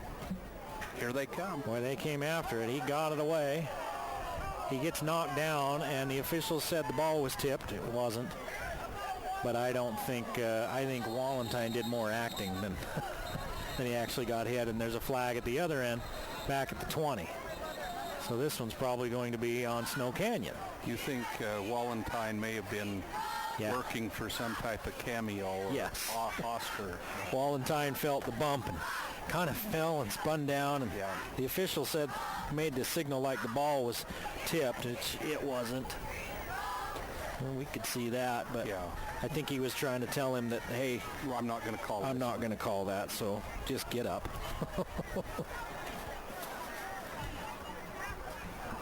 So the penalty on Snow Canyon, and they'll get their first crack at it here in this second half, trailing 17-0, 9:20 to play in the 3rd. Well, but down 3 scores, and they've got 90 yards to go for any points. 3 turnovers in the first half for Snow Canyon. Kitchen throws this one off his back foot. He's got a receiver out there, and he drops it. He had a step on Oakton, did the receiver. It was Sampson. It hit him right in the chest. And that's the problem. He let it get to his body. You think he may have started running with that before he had it. I mean, that was a touchdown. He's got Oakton beat by a couple of yards, and he lets the ball get to his body and bounces off his chest, and it's 2nd and 10. Motion man gets blown up in the backfield by Stott. Are you kidding me? Well, that didn't fool Stott at all. Loss of 5. Stott just about took that handoff, I think. Yeah, and that was a great job by Anderson to hang on to the ball. Terrific, yeah. because Stott blew him up. And they're now inside the 5-yard line. 3rd and 15. We got a timeout. Ridgeline calls the timeout. So they use one of their timeouts here early in the second half, do the Riverhawks, leading 17-0 with 8:46 to play here in this third period on a damp Cache Valley October evening. Rained most of the first half. The sun trying to peek through the clouds to the west of us. Looks like most of the rain's done. Clearing a little bit of sunshine up by Maverick Stadium. Well, there you go. The football gods are smiling upon the big game, huh? Yeah. Well, over there too, a nice shaft of light coming through right into the Mount Sterling area. This weather report brought to you by. Boy, defensively, we have seen some hits tonight on both sides of the ball, haven't we? Both teams. Well, on Snow Canyon's having a tough time getting around the end with Stott on one side and DeMooney on the other most of the time. 3rd and 15. There's another long ball. Sampson got tripped up, and he turned around wanting the flag. He didn't get it this time. So it'll be 4th and 15, and Snow Canyon will be punting from their own end zone. This is how the first half started. Snow Canyon backed up deep in their own territory the whole first quarter. Yeah, this kicker, and he's been a great kicker, but he's going to have his heels on the edge of the end zone here, kicking this one. Colton Barber. Of course, they fooled us on one. They faked it, but I don't think this will be a BYU fake just gonna down say, that far. Unless they're playing BYU. Look out! Clock kick, and that's going to be a safety. It's Mitchell Stott. Stott was in there in a hurry, and that's 2 points for Ridgeline. It's now a 19-0 lead. Wow. And Snow Canyon will have to kick it to Ridgeline. Stott came off the edge, and no one even laid a paw on him. And that's one thing with Barber. He's taken his time kicking tonight, and Barber ends up getting that one blocked. There was a flag out there. The official picks up his flag, and the main official, now he heads back to the other 40-yard line. He's tucking it in, so they're not making a call. He looked like he had picked one up. Yeah, I don't know what happened, what he saw or what happened, but the ball was blocked by Stott and out of the end zone, and 2 points. So it's a 19-0 lead now for Ridgeline, and they'll get the ball. And Snow Canyon will have to kick to them after the safety. So the defense has scored, the special teams has scored, and the offense has put up points of their own. It's been a full team game so far. 19-0 now. And he's going to have to kick this. It looks like he's going to choose to punt it. Well, why wouldn't you? Instead of kicking off. He's a good punter. Yeah, he's got a leg. But he kicked a 50-plus yarder in the first half. Nice kick. Going to catch it on, no, not on the run, but picks it up. That was a 50-yard punt. Spinning around and pushing his way out near the 50-yard line is Brady Stewart. Stewart stopped at the 49, so good field position for Ridgeline. They lead 19-0. 3-score lead for Ridgeline. Yeah, he made it all the way out to that Riverhawk right out on the 50-yard line there. Meaning what's laid out on the field. Yes, the Riverhawk logo. Swastika logo? No, just logo. Logo. Okay. Just logo. Logo. Okay. Thomas has DeMooney with him in the backfield. They hand to DeMooney. He's hitting the backfield, loses a yard. He didn't have a chance on that one. They were in the backfield as soon as the football was. Alex Kennedy and Britton Webster on the play for the Warriors. So it'll be 2nd down, 11.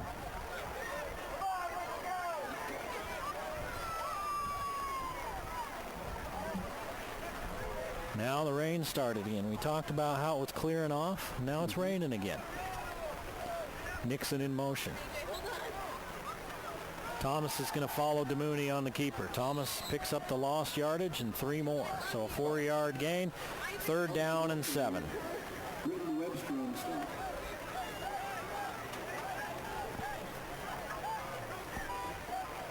DeMooney's coming off here. May have been banged up just a little bit on that play. Yeah, he's bending over there on the sideline. They're taking a look at him. Well, he's been nursing a sore ankle for most of the season. Had it operated on in the offseason. Thomas sends Cody Olson in motion. Empty backfield. They throw the swing out to Olson. Good catch. Has a block. Has another. Has a 1st down. And they're going to call a penalty on one of those blocks where I said he had a block. Cody Olson takes the Hill may have blocked his man in the back. And let's see. Looks like that's the initial call. Yep, an illegal block in the back. Illegal use of the hands. So there's another big play that comes back for Ridgeline. 8th penalty of the game for Ridgeline. They're probably getting pretty close to up over 100 yards in penalty. 95. Well, pretty close.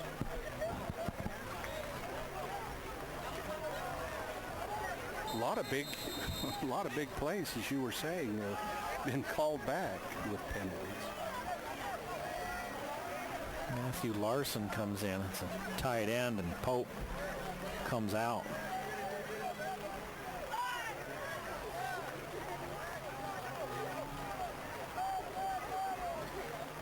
Thomas now on 3rd and 17. Thomas gets to the edge, goes back to the far side of the field, which is his near side, I guess, and it's complete to Cody Olson. 22 yards on 3rd and 17, and the first 3rd down conversion of the game for Ridgeline. That seems strange, doesn't it? Yeah. Leading here 19-0, and the first time they picked up a third down, a 1st down on their 3rd down play. First bit down on the 36-yard line of Snow Canyon. 6.5 to play in the 3rd quarter. 19-0 Riverhawks. Driving to the south here. 5 men out in the pattern. They go underneath to Nixon. Nixon picks up about 4 before he's taken down. For Nixon, his 2nd catch of the night, 10 yards.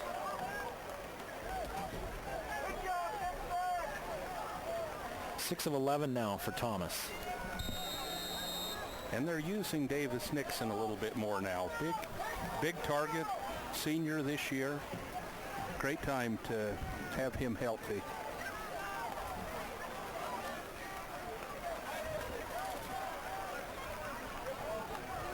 Second and 6 on that fly sweep. It's Cody Olson. Olson cuts inside a block, has a 1st down. Inside the 25 down to the 24-yard line. Well, you can see why he's the leading rusher for Ridgeline. He seems to have an instinct on when to cut that ball, that play upfield. He's got another gear too. Yeah, he is. He's fast. Once he gets going, he's got some speed to him. DeMooney's sitting on the bench for Ridgeline. And they're still talking to him. With a 19-0 lead, you may be careful and keep DeMooney on the bench for a couple of series just to make sure. 4 yards for Olson this time.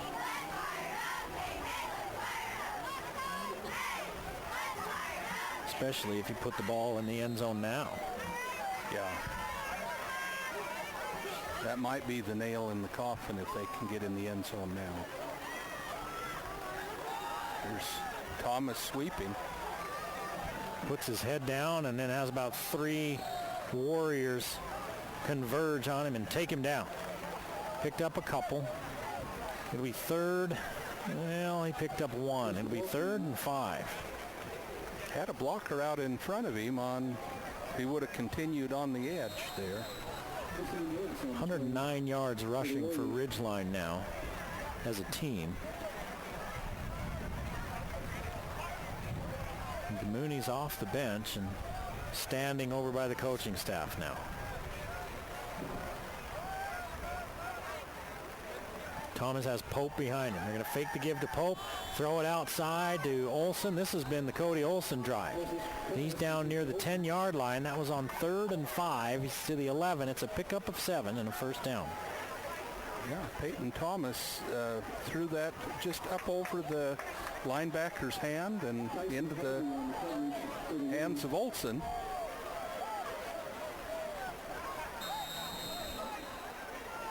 Moving down around the 10 now.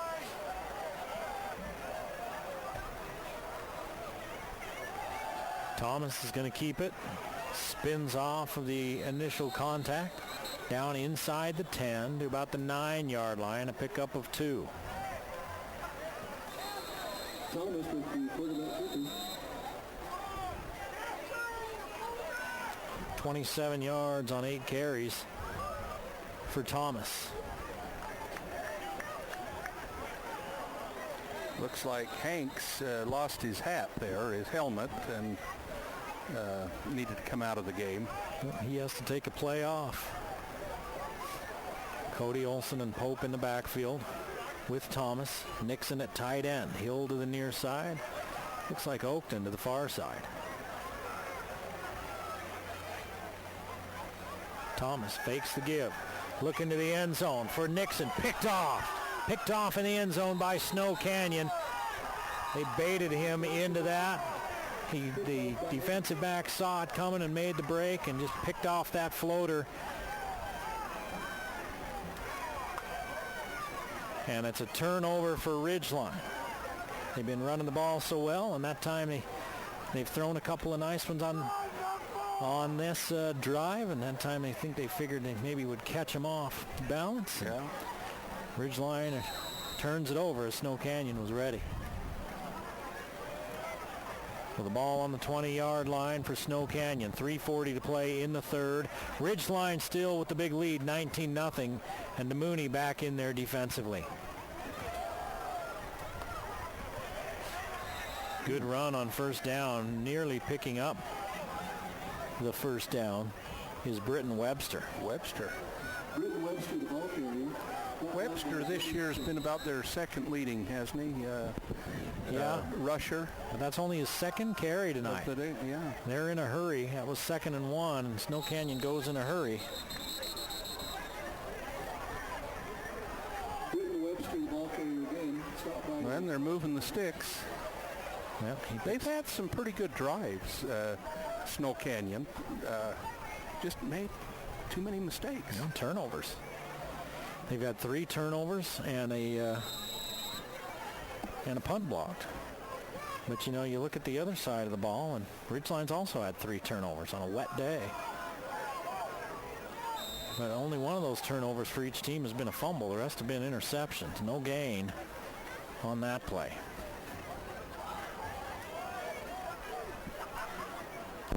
Snow Canyon picking up the pace, trailing by 3 scores. Under 3 minutes to play in the 3rd. 3-man front. They give to Webster. He's caught behind the line. It's DeMooney. Webster, the ball carrier. He loses 3. Yeah. Problem is they look around to see where DeMooney is, and if they try and run opposite of him, then they run into Stott. Yep. On the end. Both of them played really well tonight. Those 2 outside backers have, really played well. 3rd and 11. 3 of 8 on 3rd downs for Snow Canyon. They'll come after the quarterback now. Here's DeMooney chasing down Polson. It's Polson in there at the quarterback, and he gets sacked and taken down for a loss of 7. Polson brought down by Jacob Mora. Was that a direct snap? Was that... No, Polson's been in there playing quarterback. Okay.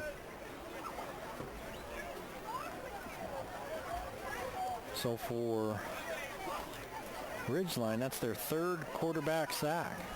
Not a bad idea to get the ball in his hands. He's been their all-purpose player this year. Ooh, Boy, stopped just about got another block.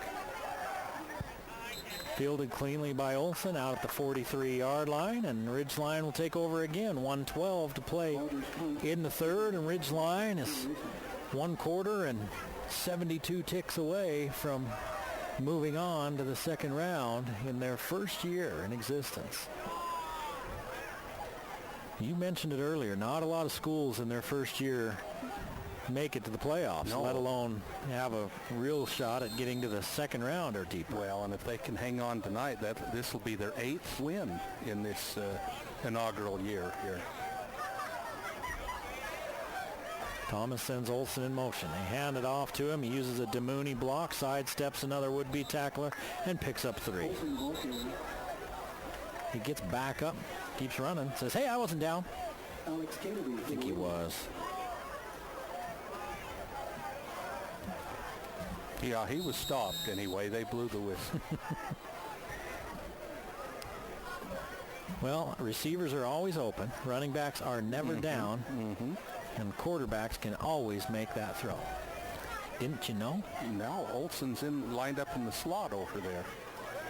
They're going to send him in motion and fake it to him and give it to DeMooney. DeMooney tripped up and loses 2.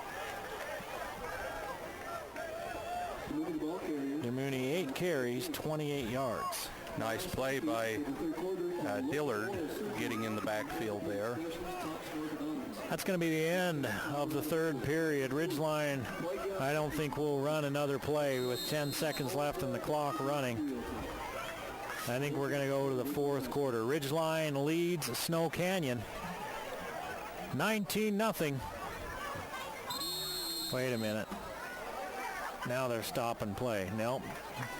I thought somebody called timeout. They are going to the 4th quarter. 19-0. Ridgeline over Snow Canyon.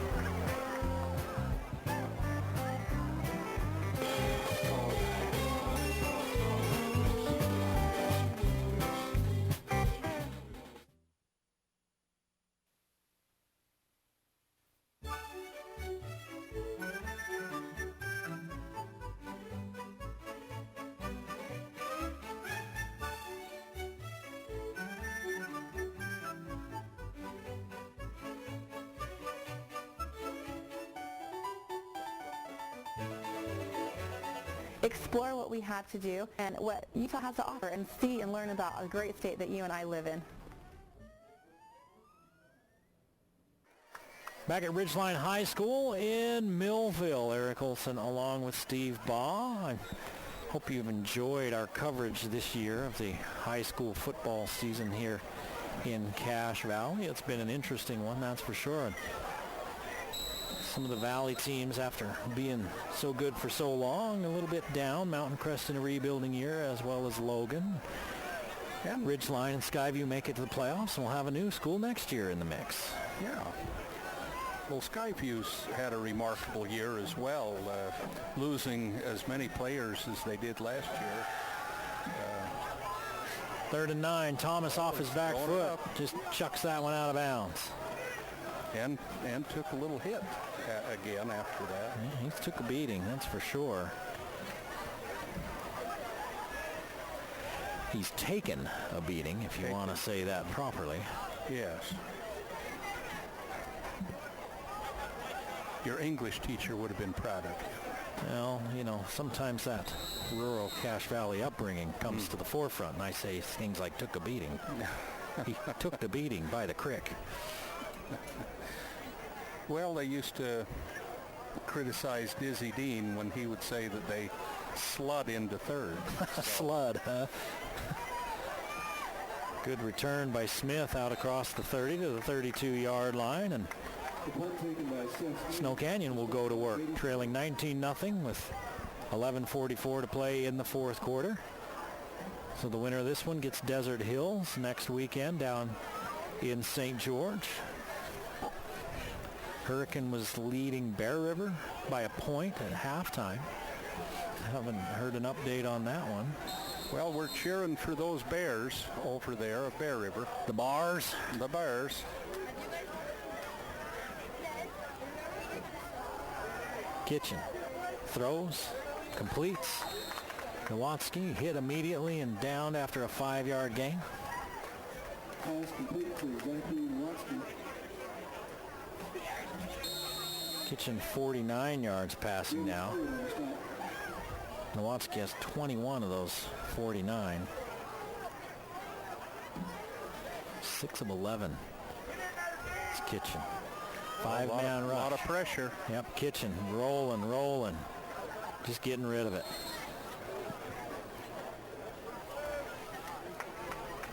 Third down and 5. Well, Kitchen came out of the game for a series or so. Fourth quarter platinum sponsors Cash Valley Dermatology. He's back in now. Logan Eye Institute.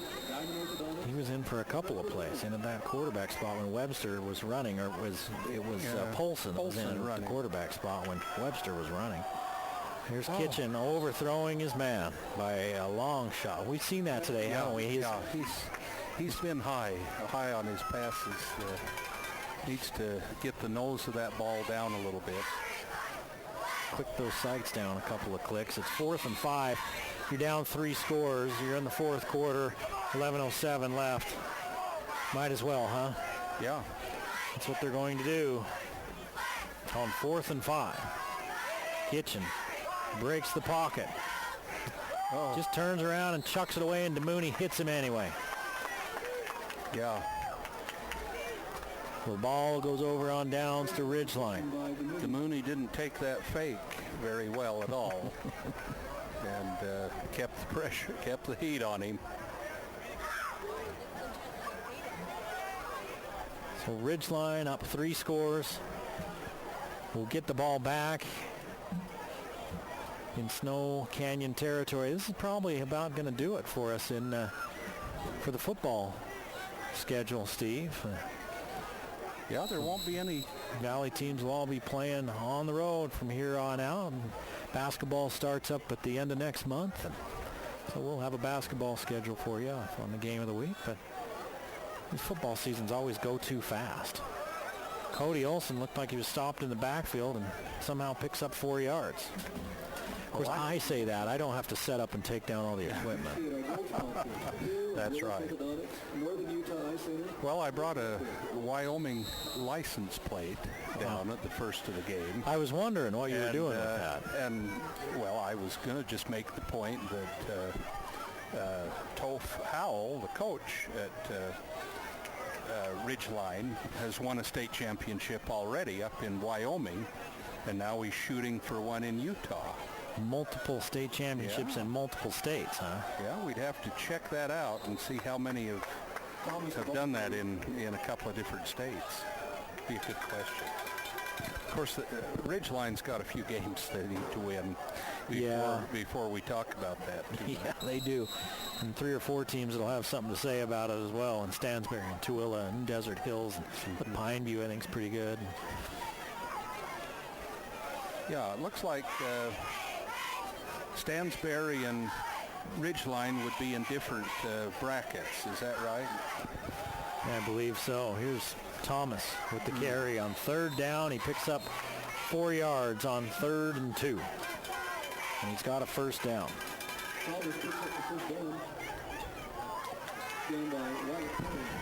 Now, I think if you're Ridgeline, if I'm coaching Ridgeline, which I'm not, I'm staying on the ground now. Yeah, let that clock just run.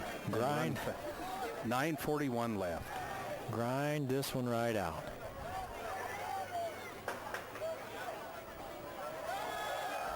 Here's the give to Cody Olson. Oh, he broke. Got a block and gets down into the secondary, and there's a flag back at the 23-yard line. 9-yard gain, but look, it's on the opposite side of where the run went. They're going to call a hold. Yeah. Wyatt Perry on the stop for the Warriors. A lot of those tonight called against Ridgeline. 3, 6, 9 penalties. 105 yards worth. A lot of holding, offensive holding calls on Ridgeline.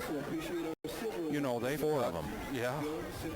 Well, they've got 4 officials out on that field, but I can hear a lot of help that they're getting from the Ridgeline fans here. There's a couple down there helping out, trying to help aren't they? them out. Yeah, they really are.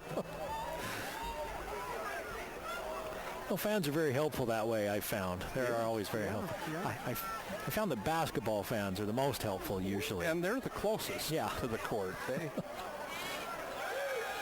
Thomas, they're going to put the ball in the air. Thomas gets it off to Cody Olson. Olson, and they're going to call a late hit. They're going to call a late hit, roughing the passer. And the pass to Cody Olson. Some are saying that's about time. Boy, that had officials having a heated discussion with the Snow Canyon coach. Personal foul, roughing the passer. And then another flag. Maybe he's heard about all he wants to take from Snow Canyon. It was a gain of about 3 on the pass.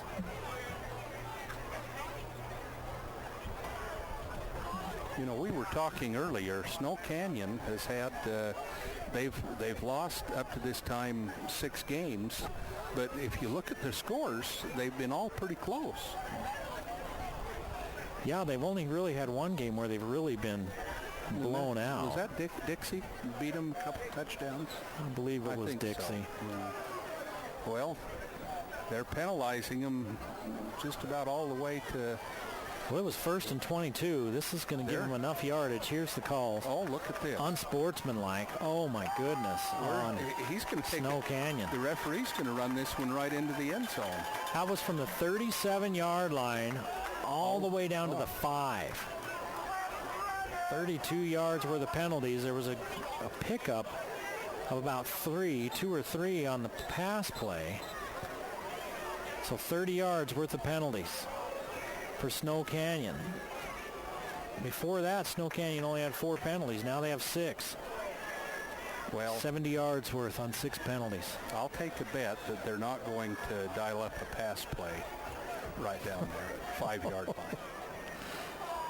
There's no way I would, but, you know, I haven't, all the high school games I've won as a head coach. Yeah.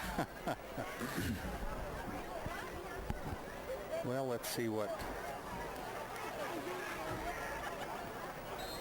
Yeah, they got the ball set, and they'll make it ready for play. 9 minutes to play in the ball game, and Ridgeline just about to put this one away. They're on the 5-yard line. Give it to Cody Olson, and he waltzes into the end zone for the touchdown. Wow. Cody Olson for the touchdown. 5 yards in the score for Cody Olson. 57 yards on 11 carries and a touchdown.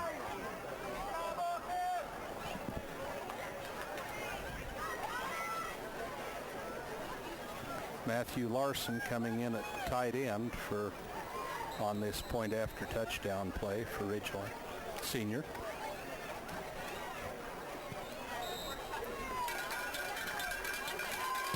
Kicks up and good. It's 25-0, 26-0. 9:03 to play in the ball game. Ridgeline heading for the second round.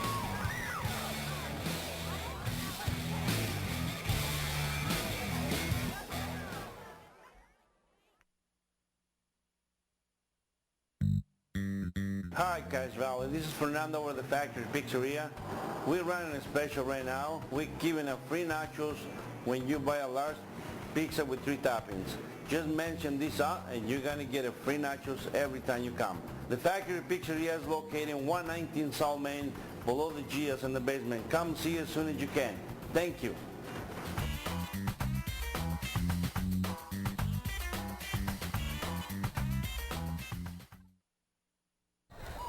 of blue sky coming out now in Millville. Still plenty of clouds on a wet fall afternoon.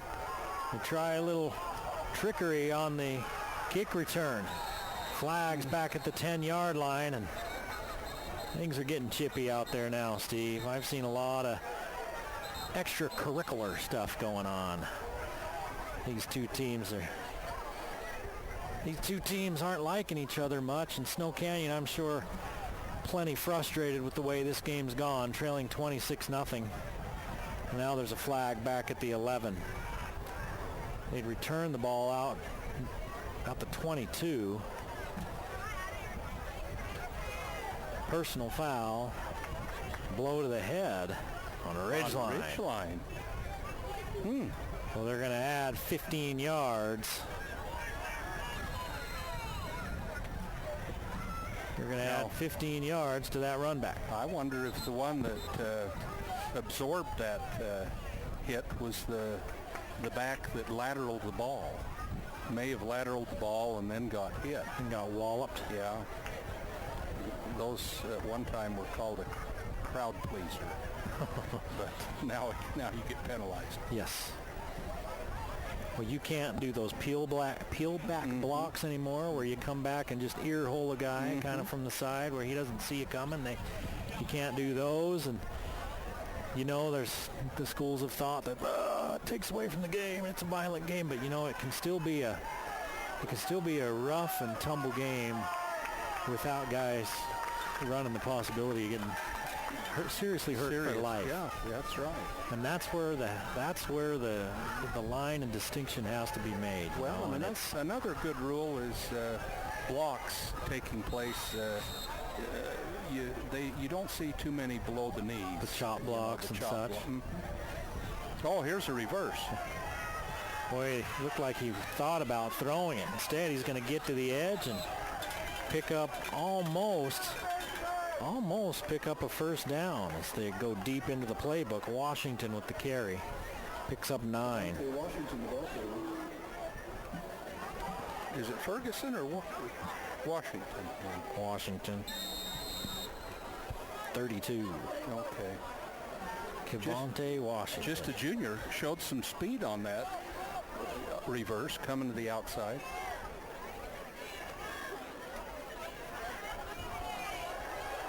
And give it off to Anderson. Anderson caught behind the line of scrimmage. It's Mitchell Stott. 2-yard loss. It'll be 3rd down. Stott is well disciplined, isn't he? Yep. Fought off that straight arm and brought him down. 3rd and 3. Last time in about the same place when they didn't convert 3rd down, Snow Canyon went for it. And now they won't have to worry about it because Ridgeline was offsides. 10th penalty of the game on Ridgeline, 110 yards worth.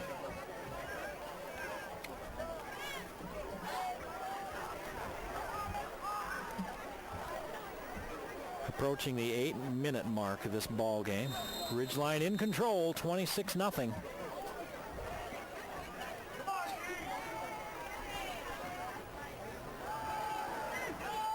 Kitchen looking to the sideline to Sampson, finds him, gains 5. Brooks Sampson shoved out of bounds there by Benson Hill. Benson Hill on the coverage for the Riverhawks. Now the Warriors in Riverhawk territory at the 48-yard line. Kitchen looking for the big one, going to Sampson. Sampson hauls it in, one-hand grab. What a catch by Sampson. Oh, did he? He's hurt. When he came down with his knee straight. I think he's messed up his lower leg, his knee. He caught that, and he came down, and that knee locked up on him. The leg locked up on him. He came down with all his weight on it from the air. And I think we've got a pretty bad injury right here. You hate to speculate, but that's what I'm doing. That was a great grab, but you could see when he came down, it just locked as his whole body came down on it. One-handed catch, and he was off balance to make that catch. Hope the young man's okay. But that looked quite serious. 31 yards. Probably one of their best pass catch plays of the game. It was their longest of the game by far. And the Snow Canyon players are on their knee. 4 catches, 58 yards for Sampson. Hoping for the best for their teammate across the way there. I mean, that was a one-handed grab, and he came down, and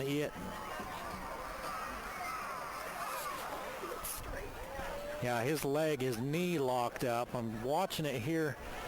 I've got another camera here to one, so we've got our cameras, and I've got another camera here to the side of me that the school is doing the film, and we got a pretty good shot of it there, and his knee just was locked when it came down that second foot, and his whole body weight came down on that, and the leg just, the way it buckled under him. I don't know if it's a knee or if he broke that leg, but it did not look good. And you couldn't tell if the defensive back might have pushed him, got him a little bit off balance, or but it was a terrific catch. But quite a sacrifice. Boy, it makes it even more impressive that he held on. If he had a serious injury and he still held on to that ball. He's a junior, is Sampson. 6 feet tall. And they've been throwing it to him all day long. I don't know if they were attacking Oakton on purpose or if they're just going to Sampson because he's their main guy. Let's take a timeout. 7:35 to play in the ball game. Ridgeline cruising 26-0.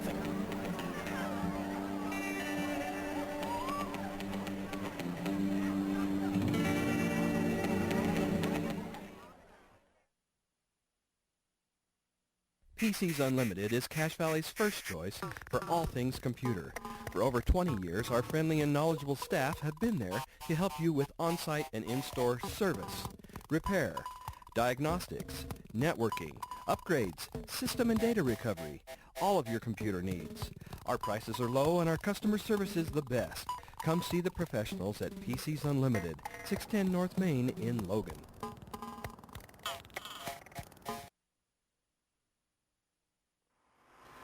Vehicle won't start? We can fix that. Not running right? We can fix that. Won't stop? We can fix that. Auto Evolution. Honest service at a fair price on Airport Road.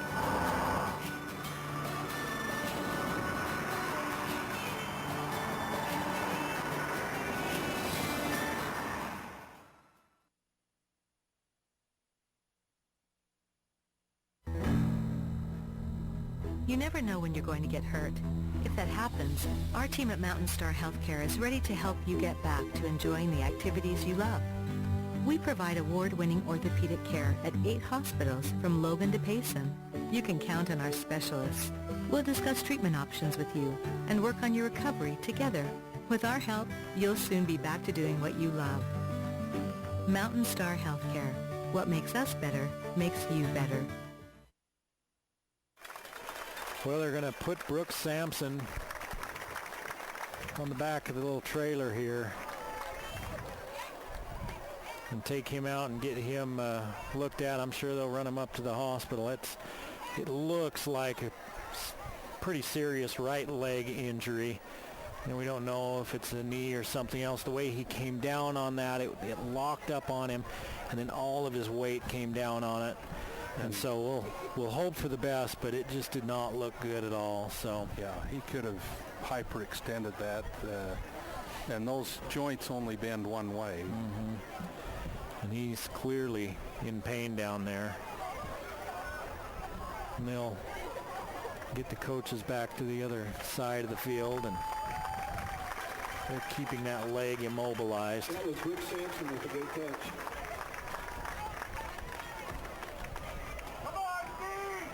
So hopefully it's not as serious as it looked, but it was a great catch, and like you said, he paid a pretty high price for that. 26-0. Ridgeline trying to pitch the shutout. Snow Canyon trying to whip up a miracle. Yeah, with 7:35 left in the game, we were delayed a little bit getting the player off the field, but now we're back ready to go. Kitchen's got Polson in the backfield with him. He rolls to his left, looks to the back of the end zone and throws it out of the reach of his intended receiver, and it'll be second down.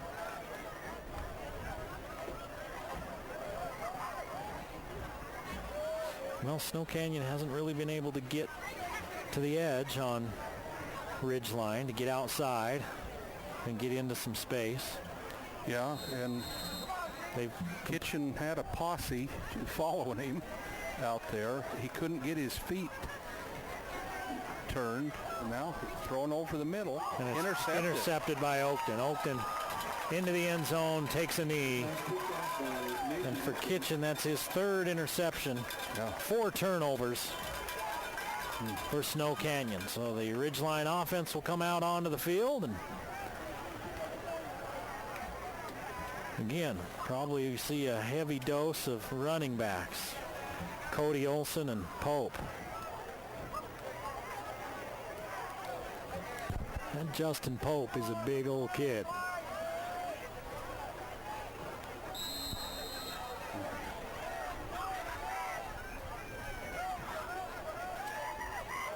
Olson in the backfield with Pope. They're going to hand it to him on that little sprint draw, and he had about 9-yard gain. One man to beat, and well, I hope Olson's jumping up quick here. He's down on the field right now. Goodness, and he's not moving.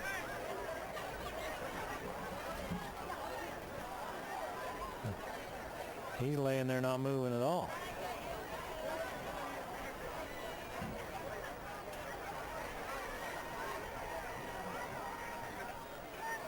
Well, you have now he's rolling over. Yeah, there he goes.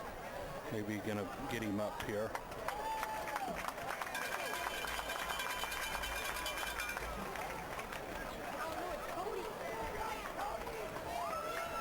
Well, he laid there just not moving at all.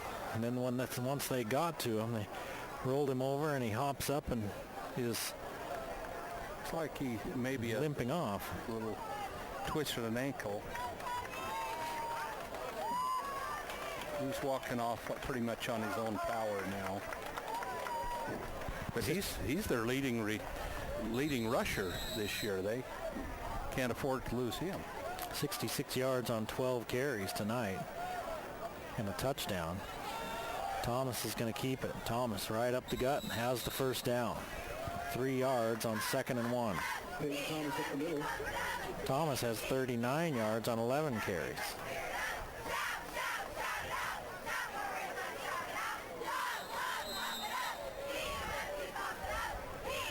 $142 yards rushing for Ridgeline. They had 64 at the half. That's not an awful lot of yards for based on the score, 26-0. They've had short fields. They haven't had to run very far. Yeah, that's true. Here's a run for a loss as they go in. Larson in the backfield. End around, or I think he lined up as a tight end.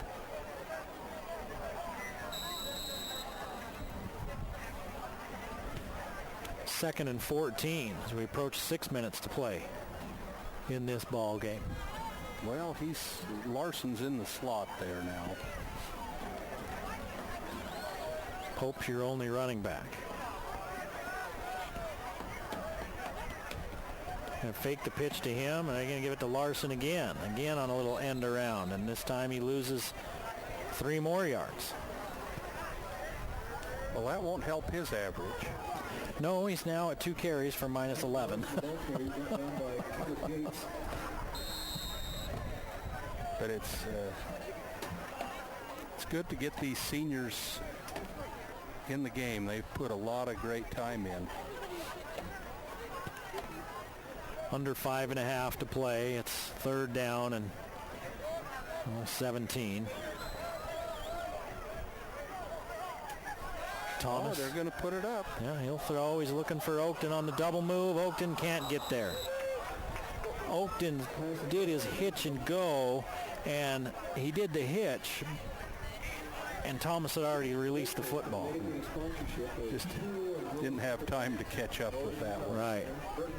So if you get the hitch going a little bit quicker and get into that go, then that one might have scored because he had beaten the defender. Had he have had time, Sam Wada was wide open on the other side of the field. He's really only looked at, Olson and Oakton. Nixon's caught a couple. Yeah. Well, there's a flag as Pope gets blindsided and hits the deck, and the official was watching it the whole way and threw the flag. So I would assume this is going to be on Snow Canyon. With 5:04 remaining, it's 26-0 Ridgeline. Pitching that shutout, and it is on Snow Canyon.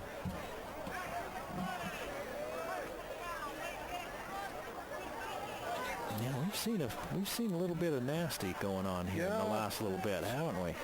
Well, you could call that a little bit chippy here with 5 minutes left, and it's a frustration because this is the end of the season coming up for Snow Canyon. Well, for the majority of these kids, is the last time they're ever going to play football. Yeah.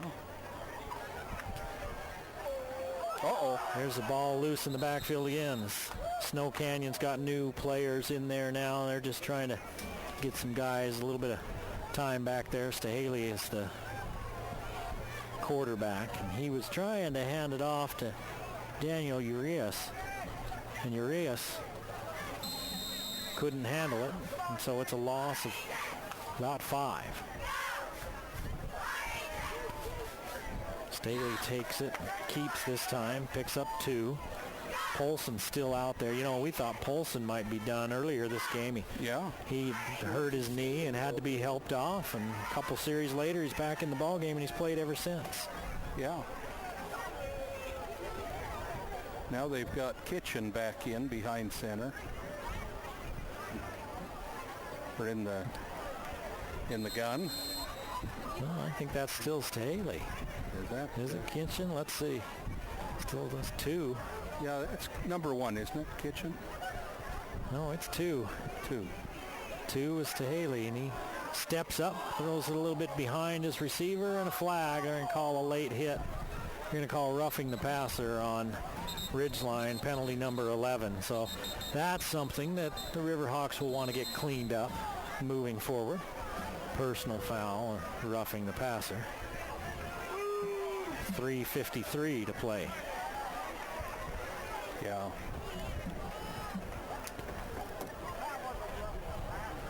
Ridgeline rushers are getting an earful on the sideline,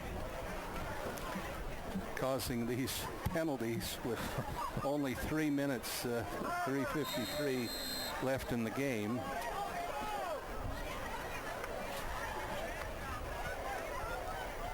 Staley's going to keep. Got a pitch man if he wants him. Keeps it himself. Puts his shoulder down and picks up 9. Quarterback Staley, the ball carrier. And they're going to say that's a first down. Well, okay. Well, they gave him a pretty good spot. So, well, they stopped the clocks and moved the chains. They'll have Staley back for next year. Yeah, they'll have Kitchen back for next year, too. Also, yeah. Staley steps up, throws it into double coverage, and overthrows his intended receiver, Kevontae Washington. Safety came over the top. The corner Oakton was underneath, and it would have been a perfect throw, and he just threw it a little long. 3.5 to play in the ball game.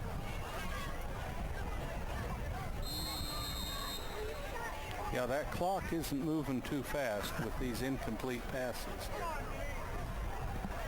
And a little bit of wind is whipping up here. Staley keeps again.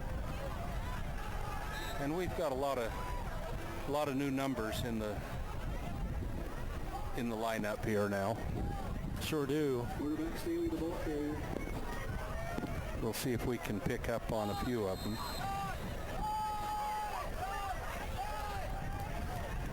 Skylar Fenton, is that Skylar Fenton that's out there for, oh, it's either Fenton or Wengreen. It's probably Wengreen for Ridgeline. Fenton's just a sophomore, Wengreen's a senior. Peyton Green is in there as well for Ridgeline.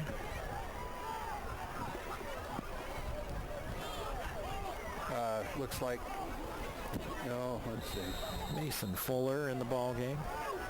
I don't see a 24 on the roster. Maybe they've...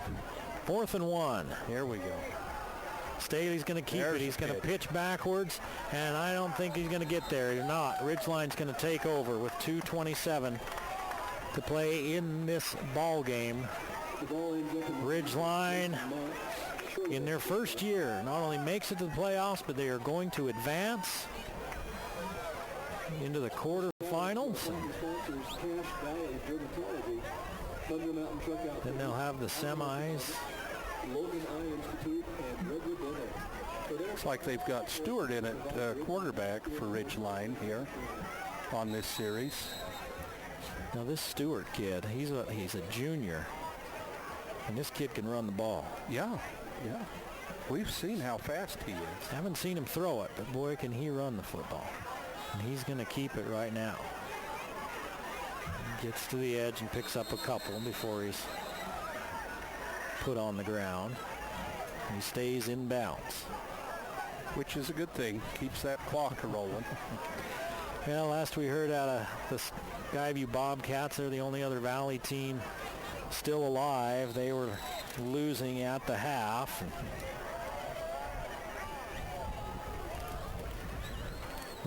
We're taking a look at that Bear River Hurricane scores, one we were really keeping an eye on, and Bear River was losing at halftime, but only by a point. It's a tough run right in there for no yards. And no update on Bear River right yet. Not yet. Well, here we go. Fourth quarter, 2 minutes left. Bear River's out front, 20-13 over Hurricane. Well, good. Cedars beating Park City 14-0 late in that ball game. Pineview at the half is leading Ben Lomond by a touchdown. And Skyview late, only 2 minutes left in that ball game. They trail Lehigh 24-14. Well, if Bear River can hang on, beat Hurricane, then they have the opportunity to play Dixie. There's Stewart running with his helmet off. If his helmet hadn't fell off, I think he might have got away and picked up the first down. They stop it immediately as soon as his helmet's off, and now it's 4th down with 58 seconds to play in the ball game.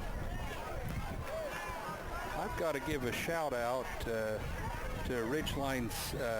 They've got a designated snapper, Richard Lawyer. Okay. That picked up some national recognition for at a long snap camp. Oh yeah. He went to, and you don't get too much credit when you're just working as the long snapper. No, but you know what? That's a big job. Oh. Big responsibility to snap that thing through your legs. 15, backwards. 18, yeah. You see the world upside down as a center. Yep. But number 57 has done a good job for Ridgeline this year. They threw a flag because Ridgeline had too many guys on the field, but Ridgeline had called timeout. And the official on the sideline came out to tell the White Hat that Ridgeline had called a timeout.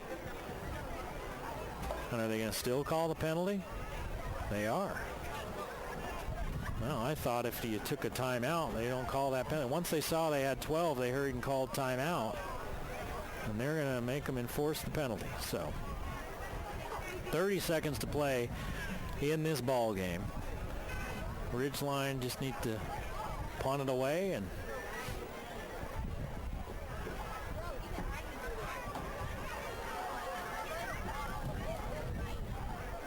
Snow Canyon will have a long trip in front of them.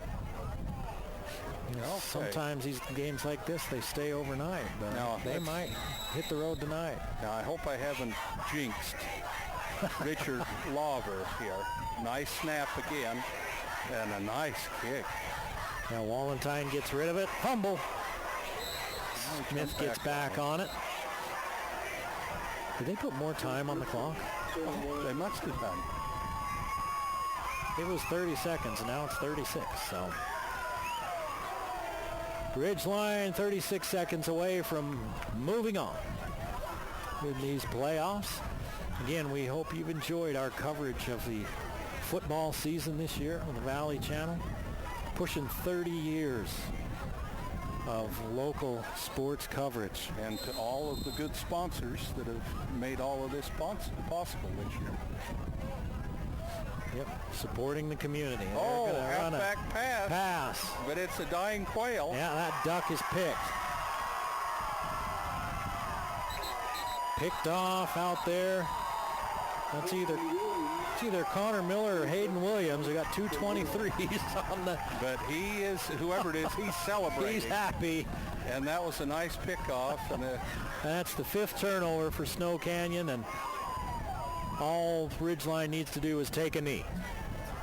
Now is it still duck season? Or, I don't know. No, it's still duck season, and pheasant season starts in a week. That was a dying quail, maybe. Was it? Pass. I was fatter than a quail. Was it fat? Okay. Well, duck. But whatever it wasn't thrown real well. Whatever it was, every shotgun in the valley was taking a shot at it. Nice interception, though. And they're in victory formation. Victory formation. Takes a knee. That might do it. That will do it. They won't have to line up for another. So Ridgeline is going to advance. They'll head down to St. George to play Desert Hills next week in the quarterfinals. So Ridgeline 26, Snow Canyon 0. Thanks for joining us on the Game of the Week on the Valley Channel this football season.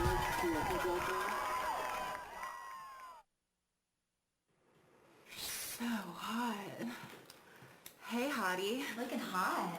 Me hot. You're hot. Your bod is so hot. Your bod? So hot. So hot. You guys want to grab something hot from somewhere totally hot? That sounds so hot. So hot. And that's why I don't like gyms. Well, we're not a gym. We're Planet Fitness. No gym intimidation, no lunks, just $10 a month. We're not a gym. We're Planet Fitness.